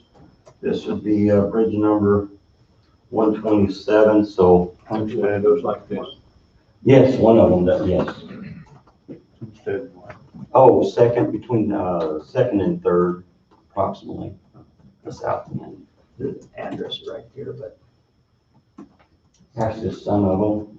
We do both of these at one time, close the road, we can do them both at one time. That's the idea. I mean, one is we're gonna save on mobilization. Two, we're gonna save on inconvenience for routing.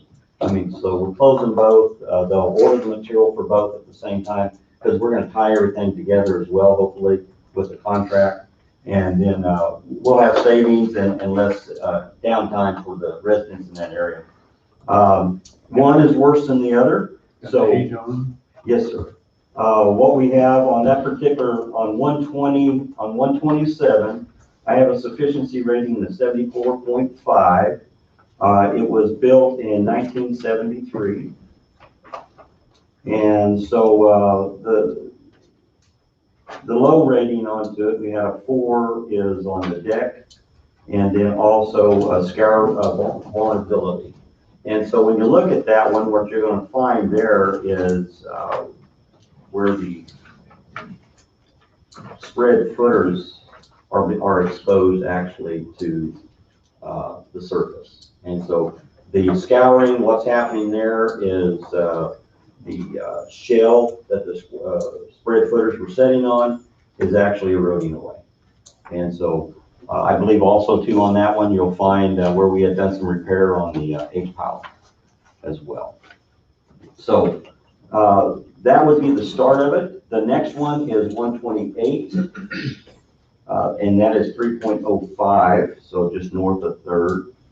And here's some photos on this. And that's the one that basically has that deck going down about 2 inches on one side. That one was built in 1973. It has a sufficiency rating of 50.3.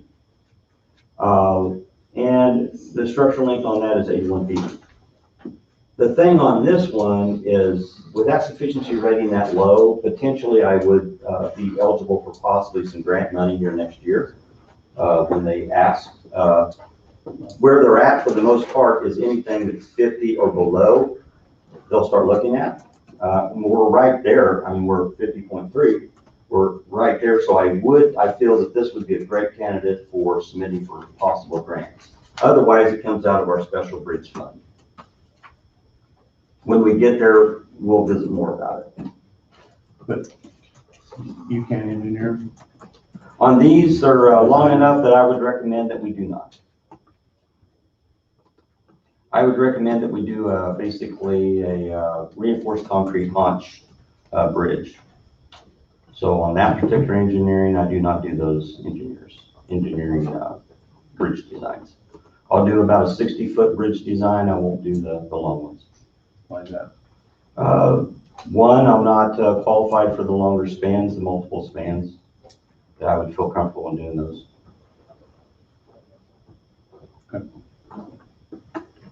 There's even guardrail had dips in it. Yes, yes. Guardrail's probably holding the bridge up. Any more discussion? Motion 2021-41, based upon the recommendation of county engineer, move to approve the county engineer's request for proposals for engineering services for bridge replacement of Bridge 127 and Bridge 128. I'll move. Bob moved. I'll second. All in favor?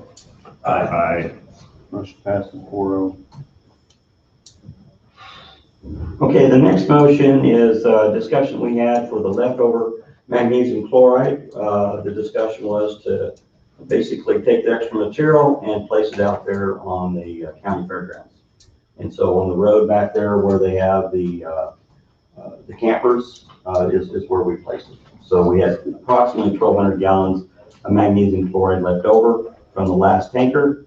And so we went ahead and placed it there.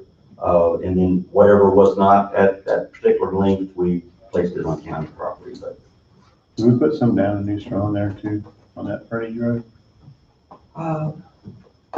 They're New Strong. No, that was not ours. That was, and actually, I believe that looked like Millings. Oh, that's right, it was. Yeah. Wasn't sure, I seen a blade going down there, I didn't know what was going on. They have some asphalt Millings up there. I thought it looked like magnesium. On the east side, it looked too dark for magnesium. Looks good down at the fairgrounds. I saw that. Yeah, I think it's going to definitely help out that It will, situation. it should help the guys a lot. Only thing we had prior to that was the calcium chloride, and that's a lot of salts, but the magnesium actually works better. Okay, motion 2021-42, based upon the recommendation of county engineer and approve the county attorney as to form, move to find that approximately 1,200 gallons of magnesium chloride is no longer required or cannot prudently be used for public purposes in Coffee County, and as such should be disposed of by applying product to the county fairgrounds, approximately 1,386 linear feet of gravel area. Notice of the board's intention to dispose of said property will be published on June 24th and July 1st in the official county newspaper. What if it doesn't pass? If it doesn't pass, we had discussion last week. I'm gonna go with that, and crappy internet, so I'm gonna go with both of those. Jesse's moved, I'll second. Tim seconded, all in favor. Aye. For that concern's over with then. That concern is over with, yes. Yeah, so we got that one taken care of, and we crossed our T's and dotted our I's, so we're good to go. The next one is, this was an item that was actually on our 2021 budget for equipment, and so it's a snow plow. We've done these before. It really works fairly well using basically the Sourcewell Government Purchasing Alliance. So that's what we have. Our price for this is $13,108. And it's slightly above, I do not have a number on the last purchase, but it's slightly above the last time we purchased another snow plow with attachments. So motion 2021-43, based upon the recommendation of the county engineer and approval of the county attorney as to form to waive purchasing policy as to competitive bidding for good cause, said cause being municipal program pricing with Sourcewell. This is Government Purchasing Alliance with Coffee County number 118463, and to approve the purchase of one Henderson 12-foot snowplow with 36-inch mold board, full trip design and attachments from Henderson Sourcewell contract stated there in the amount of $13,108, and to authorize and direct the county engineer to sign all documents related thereto. Funding for the purchase will come from the general fund, public works, equipment line item. Is that okay? All right. Bill moved, Jesse's moved, I'll second. Tim seconded. Any discussion? All in favor, say aye. Aye. Motion passes 4-0. Construction zone, if you have anything to discuss there, we can, but one big thing that we had was on the system fleet's going to be to do with Zurich. This is a discussion we've had in the past. This was that large pipe, that large project we looked at, and I believe I brought some photos and such as that. So we're starting that this week. And we also finished the detour, the patch. The guys basically opened it up on Monday and was finished by Thursday. And that was the section on Quail Road between 11th and 12th. So that went well. And so we were able to finish that one up.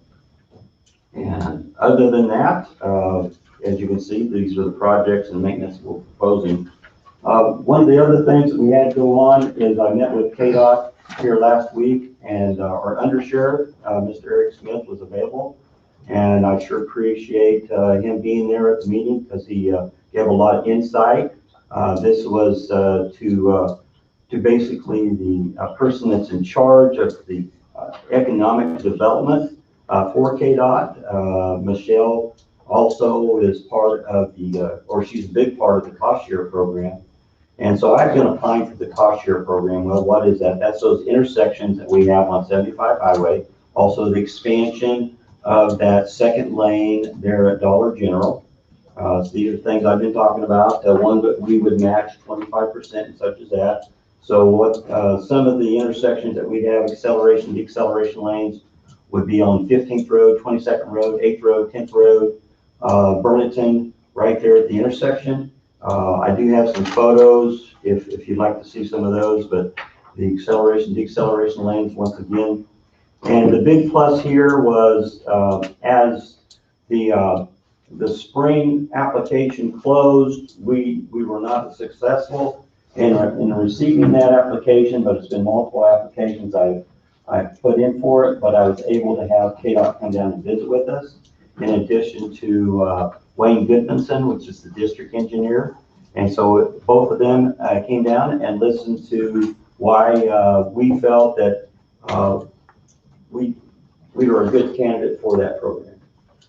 At the end of it, once again, Eric had passed on the problems that we're having with gravel shoulders on 75 versus asphalt shoulders. And then also my pitch was to take a $13 million project for all asphalt to a $1 million project for better, basically, safety for our citizens for our county. And at the end of the meeting, she said, well, one is she would like to see letters from the public. And so the folks at Dollar General, maybe a letter from the commission, and maybe a letter from a few of the residents along those routes would help our application the next time. But she also said too that basically our application was a good candidate for the next round, which would be this fall. So with that, I left the meeting to be a little more positive, to think that we may have a pretty good chance at this project and hopefully to be built next year, 2022. So, but once again, I appreciate our undersheriff being there and giving some insight on that project. Just a thought on that. And all this is, for public safety and so forth. And my thinking is really that 2-point-some million the state's given us to do Highway 50. Wouldn't that benefit the public a whole lot better if we could go ahead, if we could take that money and do these projects? Well, they don't do it that way, Bob. I know, but wouldn't it, in the long run, wouldn't it benefit the public better? If you're asking my opinion, no. No, why not? Because I feel Highway 50 is basically a strong candidate for safety. Because 20-foot wide, being the only 20-foot wide asphalt road that we have in the county, which has been said multiple times. That's where our two opinions clash. But that's where we come up. But you asked me, so that's my opinion. If this couldn't be, since we're out there on 65-mile-an-hour roads and stuff. Yeah. So, okay. Yep, that's okay. We'll have a different opinion on it. But at the end of the day, What we have here is on 16th Road. This is basically the photo that I had shown here last week. I do not have the estimate at this point. The contractor went out there last week. He had not got back with us as far as our cost for just a repair. So what we were looking at is to see, okay, what was going to be the repair cost if we're going to close it or leave it open. And then also the question was, what's some of the grant funding? And so I contacted the Corps, and so there's at least 2 grant fundings that might be available, and that would be the Federal Access Program and then possibly FEMA. So we may get some participating costs if we go concrete, as such as the discussion we had. It'd be about 600 feet is what we're looking at. And just some numbers Tom and I just visited about, you know, you could be looking at probably $250,000 or something like that, possibly. Just ballparking. Guess 250, 300,000. Yeah. So, you know, that's something that we'd have more discussion on, okay, once we get there. So this assistance, is that, it's not one of those deals where you can do this and pick up the tab later? I mean, because how long does it take to get that assistance? Well, the thing on this particular one, I think what we would be doing is one is doing the patching to be able to make it safe so we can open it. And then 2 is next year in 2022, make it a project that we actually would go in and do the concrete work. And so we'd have a plan prepped and everything. So still plan on patchwork and then just make it a project. Yeah. All right. That would be the idea on that one, so. Okay, then with that is, one of the next ones is budget-wise. I believe you had a request to say, okay, what's some of our fundings and costs that we have here for the future? What I just want to do is just start the discussion to let you know that just like these 2 bridges that we have here, it's going to take well over a year to even see the plans to basically put it out for bid. So you're always going to be out there, and potentially what it has been in the past, when you get state funding, you know, our funding, you know, we could probably build it in a year. State funding, it goes through a whole different process. So like that 6A bridge, for example, that goes through a whole different process as far as review, plans, and everything else, as far as structures. So those could take like up to 5 years when you look at state funding or you rely on state funding. But what we need to do is we've changed from building bridges to go back and do maintenance, but now we need to start going back and looking at replacing bridges and be selective about it. Some of the discussion, and I think Bob pointed out that when we were doing those weight limits on structures, is to say, okay, should we not be replacing these structures that have weight limits on it, right? That was one of the things that we talked about, was that bridge there south of Gridley was one of them. Okay, so now going through that selection process, if we go through there and we say, okay, how many bridges do we have that are currently posted? We have 24 bridges that are currently posted at this point. We will have more when KDOT continues that review of all the bridges with the new guidelines. This would be the emergency traffic, much heavier loads than what normal traffic is. They're actually adding more axles. These would be the type of trucks that you see up in Kansas City. You know, they have like those 6 axles in the back, so much heavier loads. And it's shorter, it's not a semi. So you're going to find that once they go through this process, which they're only about a third of the way done, or completed with our bridges, that you're going to see much more of these posted. We're just going to have to post them.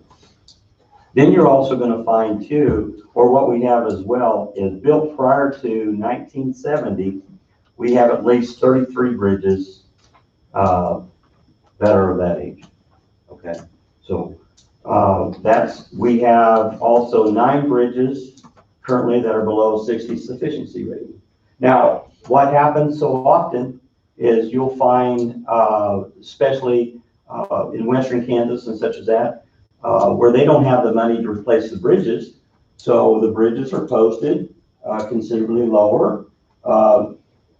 But then also they have much more 50 sufficiency rating and less than what we have. Well, the 50 sufficiency rating, once again, what I was visiting about earlier, was if you want grant funding from KDOT, you have to have a 50 or less. We don't have that many that are 50 or less. This is the discussion I've had before. We only had 6A was one of them. The other one was Hartford Bridge, which we're not going to touch yet. That's the March Arch. Then the other one was over there, by Collins. It'd be the one that has basically the walls. It's the configuration on it. So we're taking care of the one that actually is 50 sufficient or less than a 50 sufficiency rating. Everything else that we have is above a 50 sufficiency rating. These structures, when we're building them, you asked about the structure earlier too, is why do I want concrete reinforced haunch structures? If you want a bridge that's going to last longer, you want to go concrete. You don't want to go steel. Okay, steel you're going to have about 50 years. Then you're going to have rusting issues and such as that, which was a lot of the bridges that we currently have. But the reinforced concrete haunch slabs are built in a way that they are always in compression for the most part. Okay, I mean they're in an arch. I mean that's the only thing you have to watch for there is actually concrete popping out, and you have the reinforcing steel shown or exposed. But if you take measures when you're building it, and epoxy bars and different things like that, you can still improve the lifespan of that structure. So you can make a bridge possibly 75, 100 years is what they've been claiming. But our bridges are getting of age where we're needing to start replacing them. So I talked about budget. The reason why is the special bridge fund that we currently have, it's a set aside fund. I mean, it's basically, it's its own fund source. I believe it's 1.5 mils that we can basically fund on it. What I've been doing on it is I've been saying that this is the one that we want to build a savings account on. Okay. Up to this point, I would have about $1 million, and then whatever extra just kind of rolled over. Last year, I was able to get, and we got $2 million into it, and I believe Amy probably verify that. And that was because we had the 6 bridges that we've done the overlays on. Okay, so we're starting to go in and saying, okay, we had some major maintenance. Now we need to start doing some bridge replacements.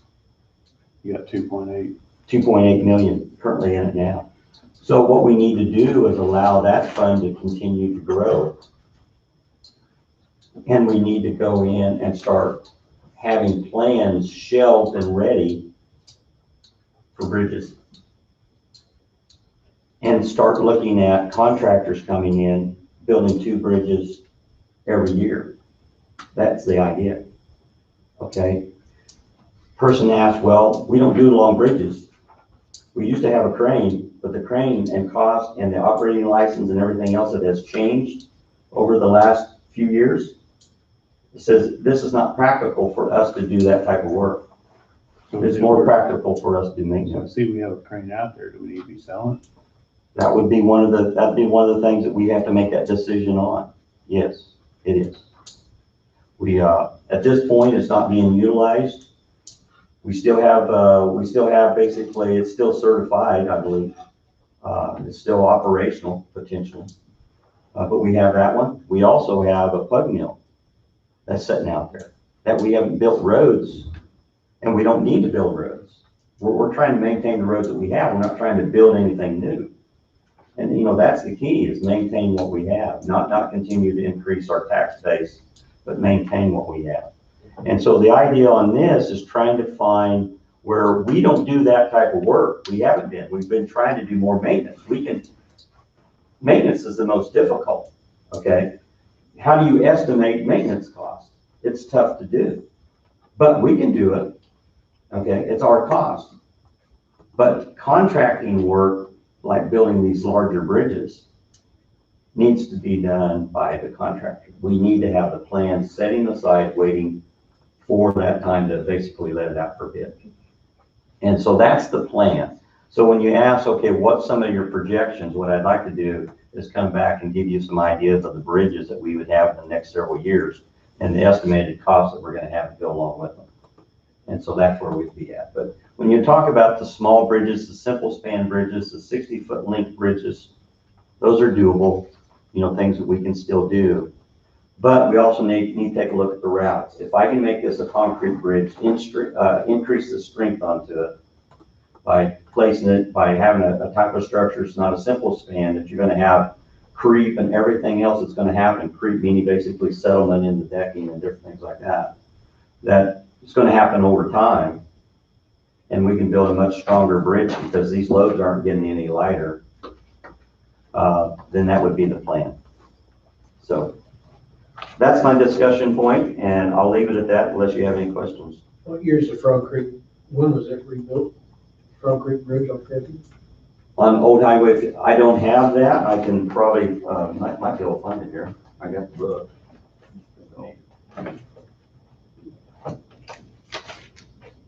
It's been 15 years? Is that the one over the overpass? No, Frog Creek Bridge, East of 75. west of West 75. of 75, probably. Okay, that's, I believe it's this one right here. It's that one there. There's two Frog Creek. Oldest two. There's Frog Creek Bridge, and then there's one there. 20. This is Frog Creek right here.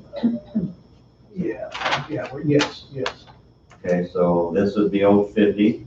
This would be west, you said west of 70? West of 75, so the first bridge is number 26. 026 would be our bridge. So it looks like those might be sister bridges, but let me take a look. I can vaguely remember it being rebuilt or redone.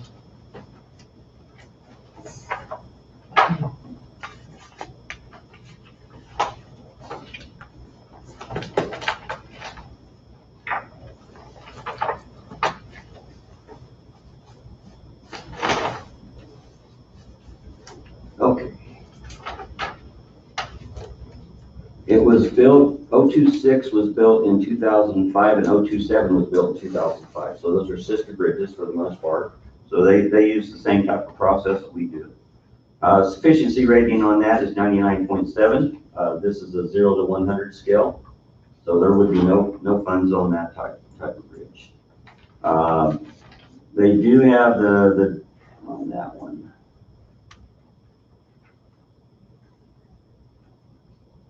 Our deck conditions a 7 out of a 0 to 10 scale. Scours potential of vulnerability is a 5. So, I mean, the biggest issue they're going to have there is the undermining that can occur under the structure. And so, and that is a big one for a lot of our structures. That is the maintenance side of it. That's the things that we do, is go back, and a lot of people say, well, you're not building bridges. We're maintaining them.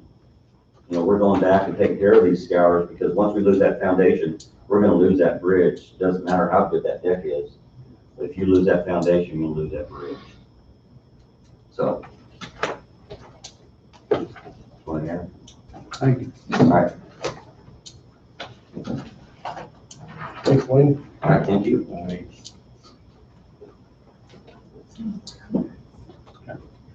right, the rest of you on schedule. We're running a little behind. Karen, do you need Wade involved in this? Probably, Okay. Is it okay if we, yeah, that's fine. and we'll get over to Wade and have him join us here? He's been stepping in and out periodically. I haven't seen him. Want me to call him? Well, why don't we go ahead and take Christine? And then we'll get over to Wade, and that way we can kind of keep things moving, as we're running a little bit behind. Quickly. No, you're fine. It's Okay. the fiber board. I'm Christine Stowe, and I'm a citizen, and I married Gary Stowe 6 years ago and moved to Kansas from Nebraska. We're landowners, and I want to speak today on my opinion on the 3030 plan, against it, and also against the Freedom Frontier National Heritage Area. I don't know if you want these, but I have some handouts, a letter that was written by Governor Pete Ricketts to the President of the United States in regards to the 30/30 program, and also my cousin's farm in many counties in Nebraska, but Hall County, there is their resolution that they did, if you wanted to look at that. I don't know if I, Handouts, I'm Yes. glad to read it. so I can give these to you. It might be kind of hard to read. I was trying to print, make it go bolder, and I couldn't. I do have everything on text message, so I can, you're welcome, so I can send that to you. Everything, basically what I want to do is just read, and I know it's not, I just printed that off, and I did look up facts. I got facts from, because the only person that would call me back from the state of Kansas was the Attorney General, Derek Schmidt. I've been trying to phone the governor's office 3 months. Nobody returns my calls. They don't really care, in my opinion, about landowners or agriculture. So I got a lot of information from Governor Pete Ricketts' office. So anyway, first of all, I'd just like to say again that thank you for having me. My husband farms. He's been farming the same land since the early 1900s. We actually have one pasture that has never ever been plowed or touched since before his great-grandfather purchased that land in the early 1900s. On January 27th, 2021, President Biden signed an executive order 1408 for the 30/30 plan. This will take 30% of all land in America in the name of conservation, the environment, and climate change. This is basically a permanent conservation easement. Recently, 30/30 was rebranded by the Biden administration as America the Beautiful Plan. My opinion is they rebranded it because they're having issues selling the program. Last week, the Biden administration stated that they are giving each state time to voluntarily participate in this program. And if a state does not, they will introduce a bill to Congress to try to force this into law. Biden and Obama have never worked for the farmer, rancher, or agriculture in general, from what I've seen. I do not trust the federal government nor the Biden administration, including its puppet masters, Clinton, Obama, Gates, Soros, and Pelosi. They have a history of lying and putting America and its citizens last. There is a large push in this country where left-wing non-Christians are pushing socialism and calling for Christianity to be outlawed because of its Bible, and they're calling Christians racists and bigots, and they're pushing for socialism. They want that environment where everything can be handed to them. They don't wish to work. I fear eminent domain. I also fear that our president right now is wanting a one world government, which is why we're having this, why he put this into practice. A recent example of the social attitude came in an article published in the Kansas Reflector on patch.com from Overland Park, Kansas on March 27th, 2021. And you can go online and read it. Summary of the article. Today, so much of Kansas is privately owned that there are a few places where one can actually get out and walk on Kansas. This is an outstanding fact that needs to be changed. We can see Kansas all around us, but most of it's off limits. You can see no trespassing signs, no motor vehicles, no hunting. This author, Jim Richardson, feels that people should be able to drive, walk where they want, when they want, including camping, even in the country, even if someone else owns the property. This article, left-wing socialists are pushing the attitude of take what you want, and many people are now seeing this attitude as normal.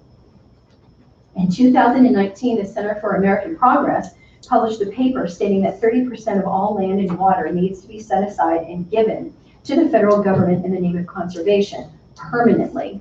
Kamala Harris in 2019 sponsored a House Resolution number 835 stating this same thing. Governor Ricketts from Nebraska wrote Biden a letter signed by many congressmen and senators asking Biden how they plan to take 30% of each state's water and land. As of this date, the Biden administration has not responded. If this is a land grab, the executive order would never have been done. The Biden administration has no constitutional right to set aside or take any percent of land and water from citizens or states. They say they want to work with the communities to do the 30/30 on a volunteer basis. No one is going to care more about our county, the state land, than Kansas citizens and farmers. Also not in here is, where are they going to take this land? Are they going to just mow down cities? I don't think so. They're going to me, they're going to take agriculture. That's what they're going to do. They're going to take private land. The Secretary of Interior of the Biden administration said 2 weeks ago, I heard him on the news, we will use every tool in the box to implement the 30 by 30 program. To me, that sounds like a threat. The Biden administration will continue to take away states' rights and change environmental laws with the EPA and expand EPA's power in order to get their way. I listened to 7 different town halls given by Governor Ricketts over the last 2 months, and I don't have them all listed. You can go on his page to find those, but the EPA is in the process of changing those as we speak. Federal government is pushing for more permanent conservation easements. The value of land reduces when conservation easements are done. Conservation easements or the 30/30 program will increase property taxes on everyone else in the state. I looked this up also, and also it's on Nebraska website. Federal government presently pays on average $2.50 per acre in property tax on the land that they own, far below what I pay. United Nations is pushing to set aside half of the Earth's land and water for conservation. Executive Order 3388 was introduced by President Trump. This increases flexibility and empowers the local governments and the states to support healthy, active communities with unprecedented LWCF funding. The LWCF was founded in '64 to ensure access to outdoor recreation resources for present and future generations, and to provide money to federal, state, and local governments to purchase land, water, and wetlands for the benefit of all Americans. It increases flexibility. The bill increases flexibility for how states and local communities and counties can spend and match LWCF grants, and they have the power to decide what they will do or won't do in the name of conservation. Executive Order 3396, February 11th, 2021. Secretary Scott A. Della Vega, Secretary of the Interior of the Biden administration, revoked and removed 3388 on 11/13/2020 that David Bernhardt had established. This takes power away from the states. The CRP agreements and conservation easements are changing. They're adding odd, different requirements in them. Please read the fine print. We just finished a conservation contract with the state of Kansas, and we were contemplating whether we were going to do it again, but when you read the fine print, it was things like, you have to do da-da-da-da-da for this fox, and for this, and for that. Things that we don't even have around here, and in the fine print, there were different words that had the meaning of permanent, but they didn't use the word permanent. Also, Governor Ricketts, because he's a Republican, not because just he's from Nebraska, he is warning all his citizens to be cautious when they go into any CRP agreement or conservation easement, to make sure it's not permanent, because then it will be permanently taken and owned and you can't touch it. Excuse me. I tried to find statistics on Kansas. I could not. When I called the Kansas statistic number, the girl said, I don't know. Nebraska, 90% of Nebraska is privately owned. The reason my husband is still growing crops and raising cattle on this land is he understands about conservation and knows how to protect the land. Farmers and ranchers understand conservation. They work every day to protect their land because it's our livelihood. The federal government has a history of lying to the American people. No medicine can cure COVID-19. False. Ivermectin, hydroxychloroquine cures COVID-19, as well as zinc, D3, and vitamin C. I know this for a fact. I went to Nebraska to see my granddaughter in December, came back. I had a horrible rash all over my body. Went to Burlington, and they said, I think you have a COVID-19 rash. I can't test you, because if I test you, I can't give you ivermectin or hydroxychloroquine, whatever it's called. So anyway, he wrote it down to something else, gave me ivermectin. In 15 minutes, my COVID rash was going away. The COVID test is accurate. They have now proved that the PCR test was never intended for testing COVID-19 and not at that high cycle rates. COVID vaccines are safe. The VIRS is now reporting over 5,000 deaths. More deaths in 6 months and then in the last 4 years with all vaccines combined. Harvard Law did a study revealing that only 1% of vaccine deaths and adverse events are reported to VIRS by physicians.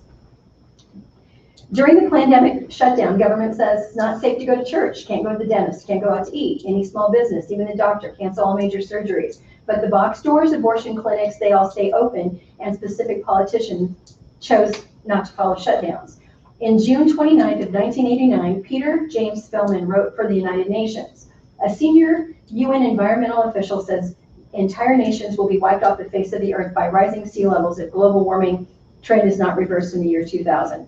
During the swine flu in the 70s, government told us that the swine flu vaccine was safe. History shows us it is not. The vaccine was taken off the market and 25 deaths.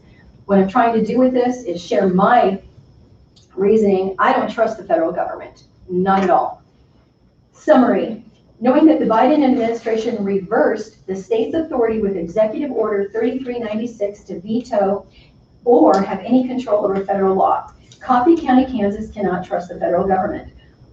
This action, as well as the 3030 plan, proves that this executive order is just a land grab. I respectfully request that the Coffee County Commissioners draft an order to stand in opposition to Biden's 3030 order, and also, well, you might not want to do this, but take them to court if they can enforce it. We need to take a step to declare that this is wrong. I am asking all my friends and this commission to watch out for federal government trying to many different ways to make this plan go into effect. We need to contact our state representatives to make sure that this is permanently terminated. Senator Bogert from Colorado has introduced a bill to terminate the 3030 plan, but I believe Coffee County needs to be proactive. I grew up in Nebraska. I still have family there and farms in the cities. I'm upset that our Kansas governor has done nothing to help the people of Kansas in regards to the 3030 plan. Governor Rickards is traveling all over his state, holding town hall meetings, encouraging each county to make proclamations against this land grab. And I heard about it from my cousins in Nebraska. The other thing I'd like to say is I made a phone call to the director of the Freedom Frontier National Heritage Area, and the man was, in my opinion, unprofessional. He was quite rude. I did lose my temper with him, and I believe he does not tell the truth. In 2006, the Coffee County Commissioners entered into this agreement without a citizen vote. I don't know if a citizen vote was needed or not. Environmental oversights, restrictions, and regulations are part of this group. They say on their website that individual property owners can opt out of the program. When I tried to access the page online, it's not available. When I called, the director was condescending and rude, and he would not go through the process with me. He would not allow me to do it. On June 3rd, 2021, Governor Pete Ricketts from Nebraska was warning all of his citizens about this group. Nebraska is in the Freedom Frontier is in the process of wanting 15 counties in both Nebraska and northern Kansas to be declared national heritage areas. I know that Nebraska is fighting this. I do not know about the state of Kansas. So thank you very much for your time. I appreciate it. But as a citizen and being married to a farmer, we all know, and a lot of you, I don't know a lot of you, I just have heard of your names, but I know a lot of people. My husband knows Don Meats. We know you a little bit. People that have land know how to take care of it, which is why they're able to continue to farm. And I just would encourage you to think about the 3030 plan and what it would do, because I honestly don't believe that they're going to go into Kansas City and knock it down and then put a big national park there and say, all right, this is going to be part of our thing. What they're going to do is they're going to come into agricultural areas, and they know it will kill the agricultural areas. Thank you. Thank you. Thank you. Christina, thank you. I share your concern. Thank you. Tim's been doing a lot of research on this. Yes, I have. We spoke. After studying on Freedom Frontier, looking into some of the other not-for-profits that shares their county, and look at what they have done in that county. I would like to see us pass a resolution to not be in Freedom's Frontier at this time. It is up for renewal, and I would prefer, as far as my opinion, we ask to opt out of Freedom's Frontier. And then also write a letter for the 30x30 opposing it to the Park Service. I believe Wade has got it, resolution. He's here. Hide behind the pole. He's here. Looming in the background. That post just hides a lot of things there, I can't. So I've got a resolution that you'll need to look at. Tim has been in contact with me actually several times. So before you do anything, I think you probably want to read it, see that it captures what you're wanting it to capture, because you're the ones that put your name behind it. So, If I may, Tim, I think you even had some conversations with some previous commissioners that were around at the time that was. Yes, I did. And their view on that now is I was being further educated. Yes, and I talked to them and I explained to the commissioner, and he understood, and he said, he told me that it sounded like I had investigated it. It was not what it was originally presented to us as. Just enough more information for the rest of them, so, I mean, I don't know how far any of you have researched it, but Tim's done quite. Tim's been Oh, a bird dog on this. Oh, yeah. if anybody wants some reading. Well, I think we need to protect our county farmers and our personal property, I agree. you know, in any way any way possible.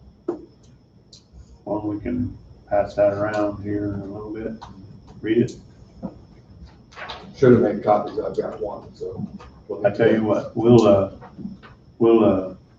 have Andrea make some copies while we're in executive session with Karen, and we'll come back and hit roundtable with you.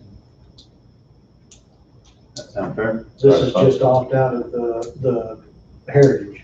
This is not to opt out of the 30x30. This is just the heritage area, Wade? Correct. All right. Are we gonna do a letter on the 30x30, just advising that we would not agree? We can. All right. If that's what the board's wish is, I'll put something together and then you can put your signature behind it. I'm assuming we'd have some time where you could have a week to get that prepared, so we can do it next week, and we'll do the resolution this week. And That'd be fine with me. I believe there's as plenty long of, as everybody's in agreement anyway, I mean, maybe we gotta wait for Don to be back to do the resolution. That would be would all members need to be present and accounted for? I mean, I think you can do it without Don being present, but my opinion is there's power in numbers. so probably what we ought to do is just wait for Don to come back next week, and we'll converse with him. Can we get a copy of that and take with us? Still have a home to copy read before and we stuff, can read and then we can have a week to read it and all that stuff. Sure. Awesome. Sounds like we're all on board, so. Well, thank you guys for coming. So, really do. Thank you for your time. Thank you. Thank you. is there anything else? Thank you for what you're doing. I'm not really sure what else to say. Appreciate you guys. Thank you. Thanks for people like you to help educate us, so. Need all the education we can get. Well, I mean, there's so many things out there that, unless somebody draws your attention to it, you'll never know. So, this being Takes a lot of eyes, that does a lot of ears. protect each other. Awesome. It tickles me because I've known how Angel's working on this, and Christine got her today, and she starts telling us all this stuff. It's the same stuff I've been hearing from Angel. Yeah. Okay. So Awesome. anyway, Good. Well, At least it all adds up to a bad situation. Yeah. I just wanted to say, I'm a positive person, I'm a Christian, I'm not trying to be doom and gloom. But we've seen what happened to our nation in just a few short months. My father is a Maricopa County Sheriff in Phoenix, Arizona. He used to work Border Patrol. I lived there. I know what goes down there.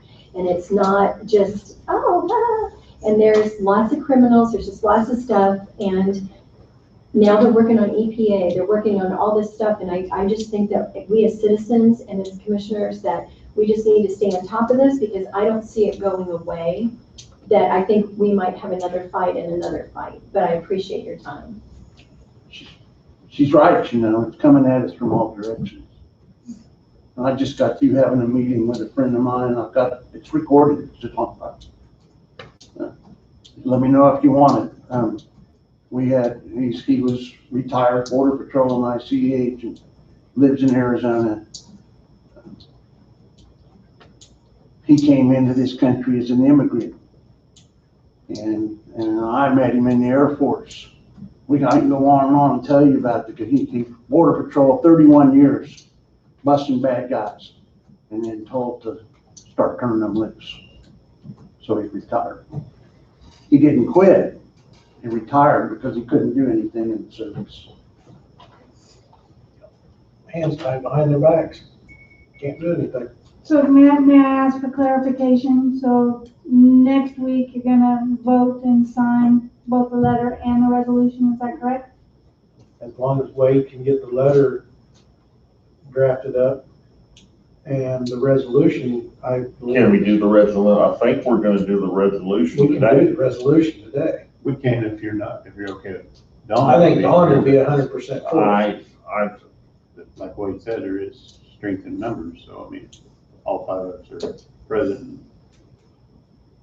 Gets approved and we all sign it the same day. I mean, that's correct. Yeah, there's a signature line for Don on here, so if his signature's not on there, then somebody read into, well, why, we all know that he's not here, so why do you have four commissioners sign it? And one not, yes. I'm always, you can get everybody to sign something unanimously, then it's the collective voice of your entire board.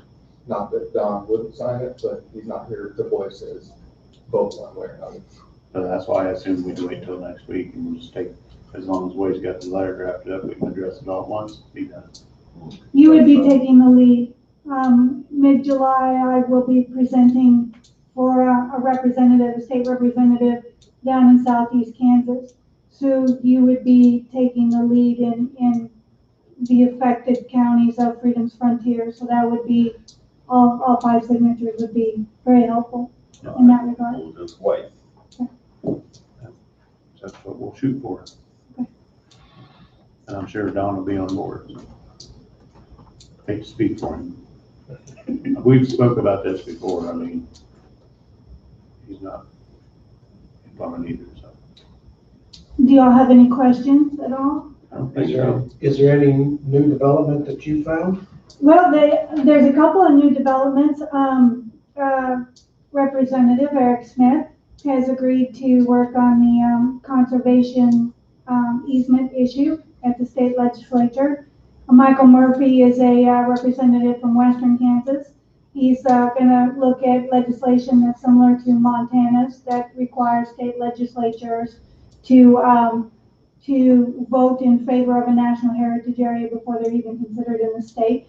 Of course, both gentlemen are reminding me that we do have a governor that probably would not sign on that. We're not sure if we'd have a 2/3 majority, but it's still a step in the right direction. I'm waiting on some Nebraska counties today that are voting on resolutions against the Kansas-Nebraska Heritage Area Partnership. So there's a lot of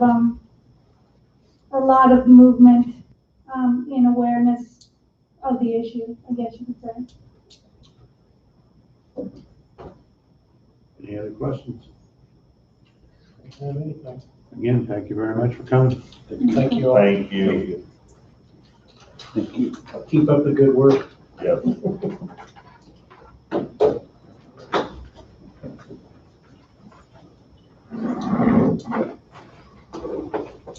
Karen.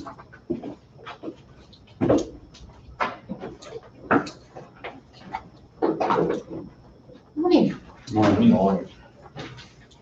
I would like to request an executive session to discuss, safety and security. For how long?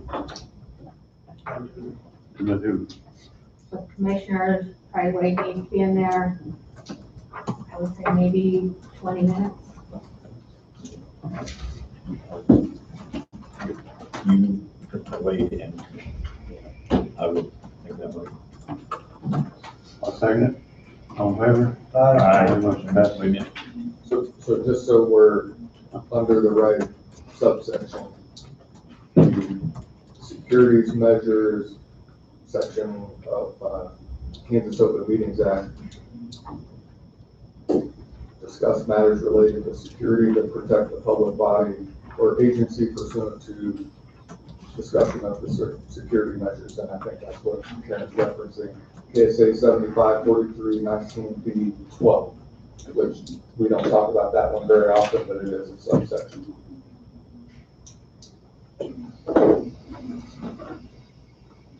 The motion included all that we just said. And I'll still second it. Any further discussion? 20 minutes, all in favor, say aye. Aye. We'll go in at 11:36.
Okay. Okay. Yeah.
Well, some of them probably.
Oh, no.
Under there, there's gonna be a conservation easement.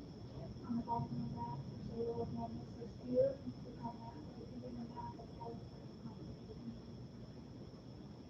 What it doesn't have, is private ones, I can't change that to make this, one that you can sign.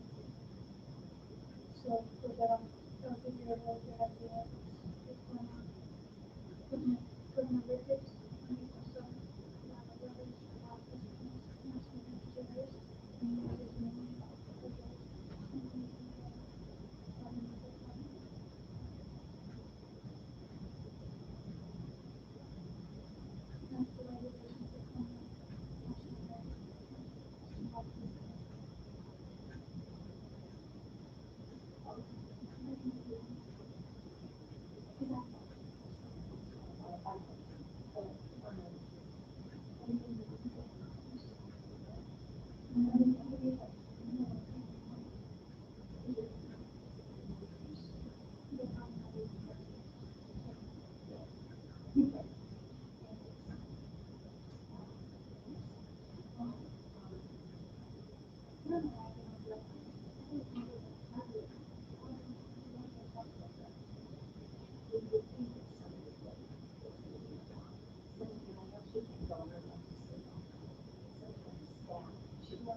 They're the ones that are gonna be passing the rest of it. There's no existing.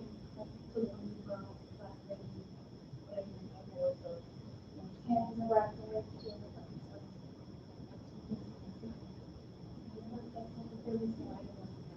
So I would, and then this also has, that's also reading this proposal to put that coming in, so you want to read on a bit further and write that as the concept. I was like, looking at it, oh no, I think that's good. I looked at the National Park Service website, it's actually a requirement for Congress, all those resolutions. We expect that there's a senator from West Virginia, what's his name, Nancy?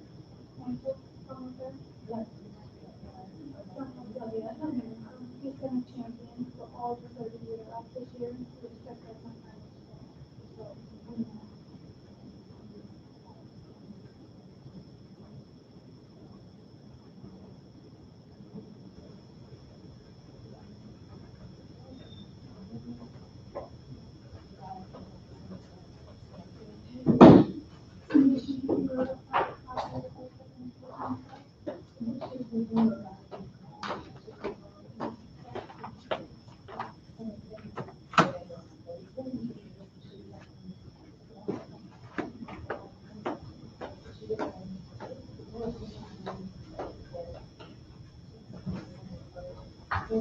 So,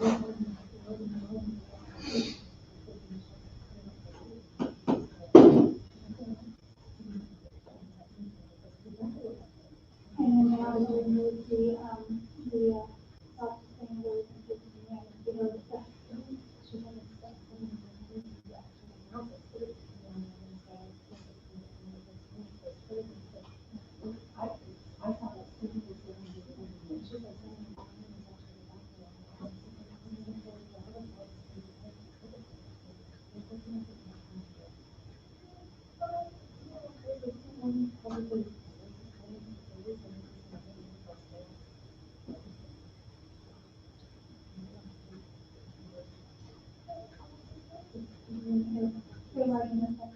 What the county is paying us, but all of us are to the concern that you are, but also contacting state legislatures and saying that they support the national resilience. And so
Pass it to the next one.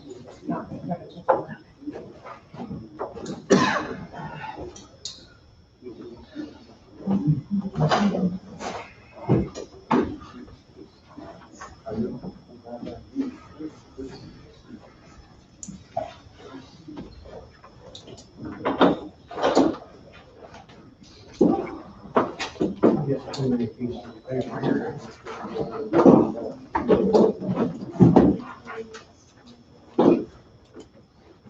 Well, that completes the agenda.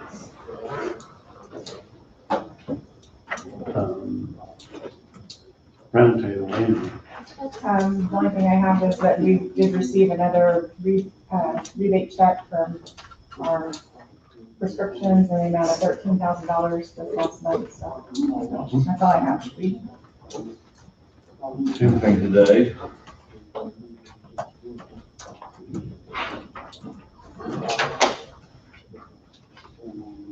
I don't think I have anything.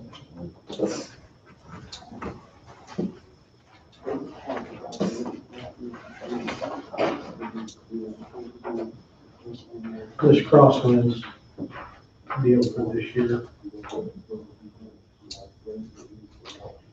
I think we ought to look at it a little bit and maybe, if possible, maybe increase our contribution to them.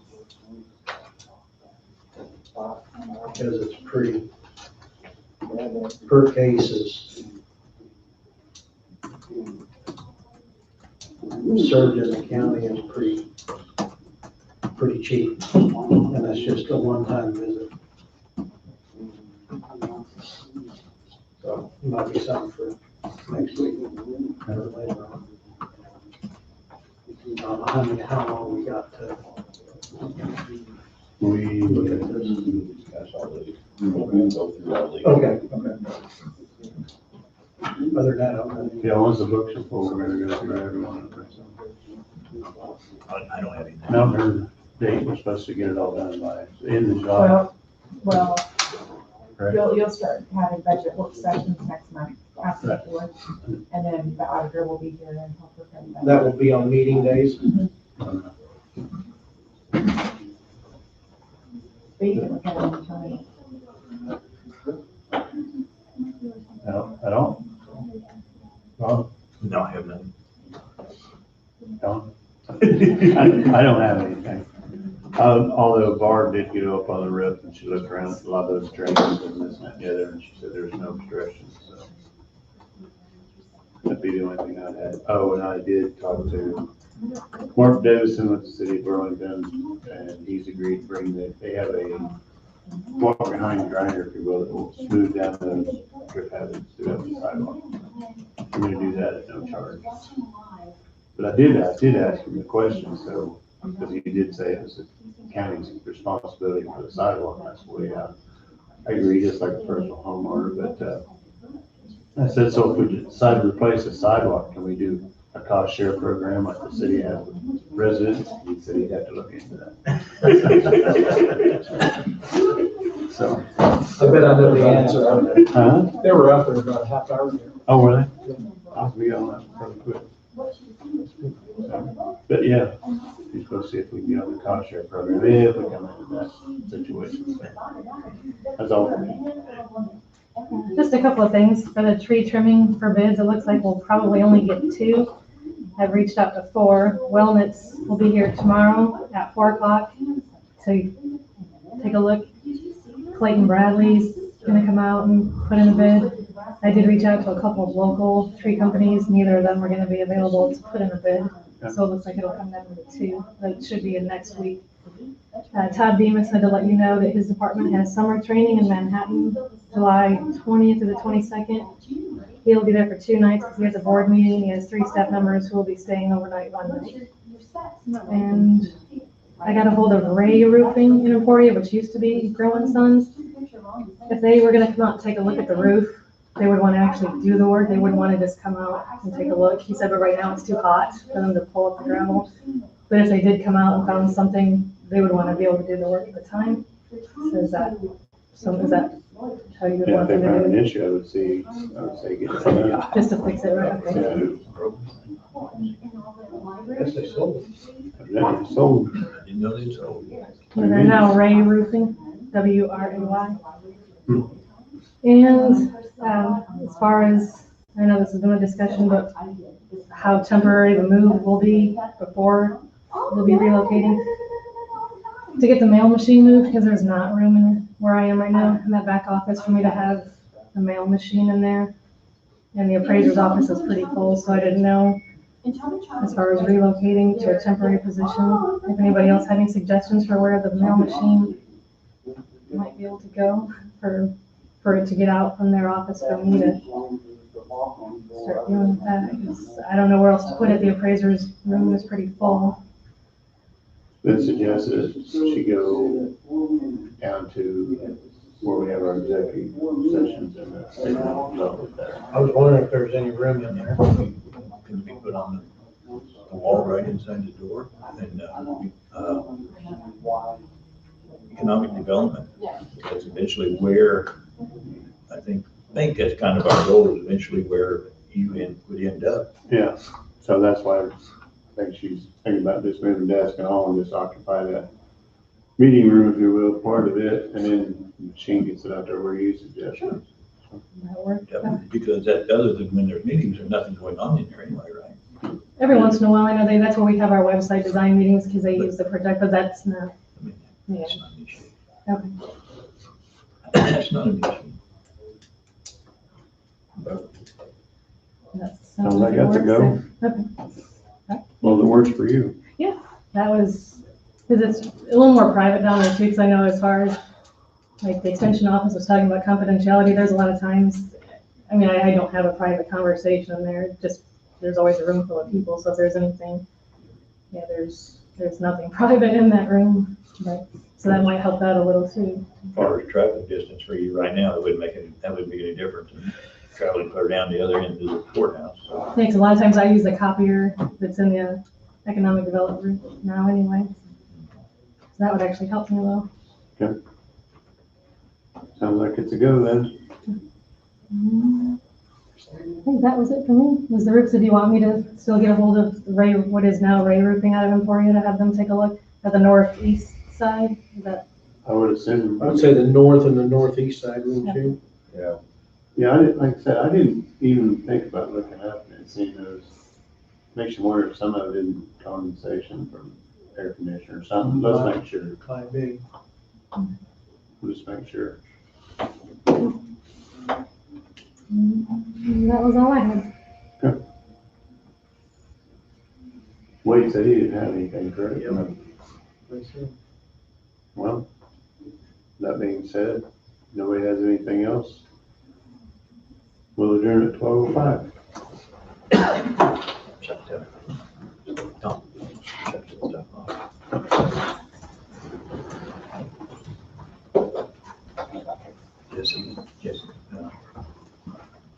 I mean, it was improved so much in the last 10 years. They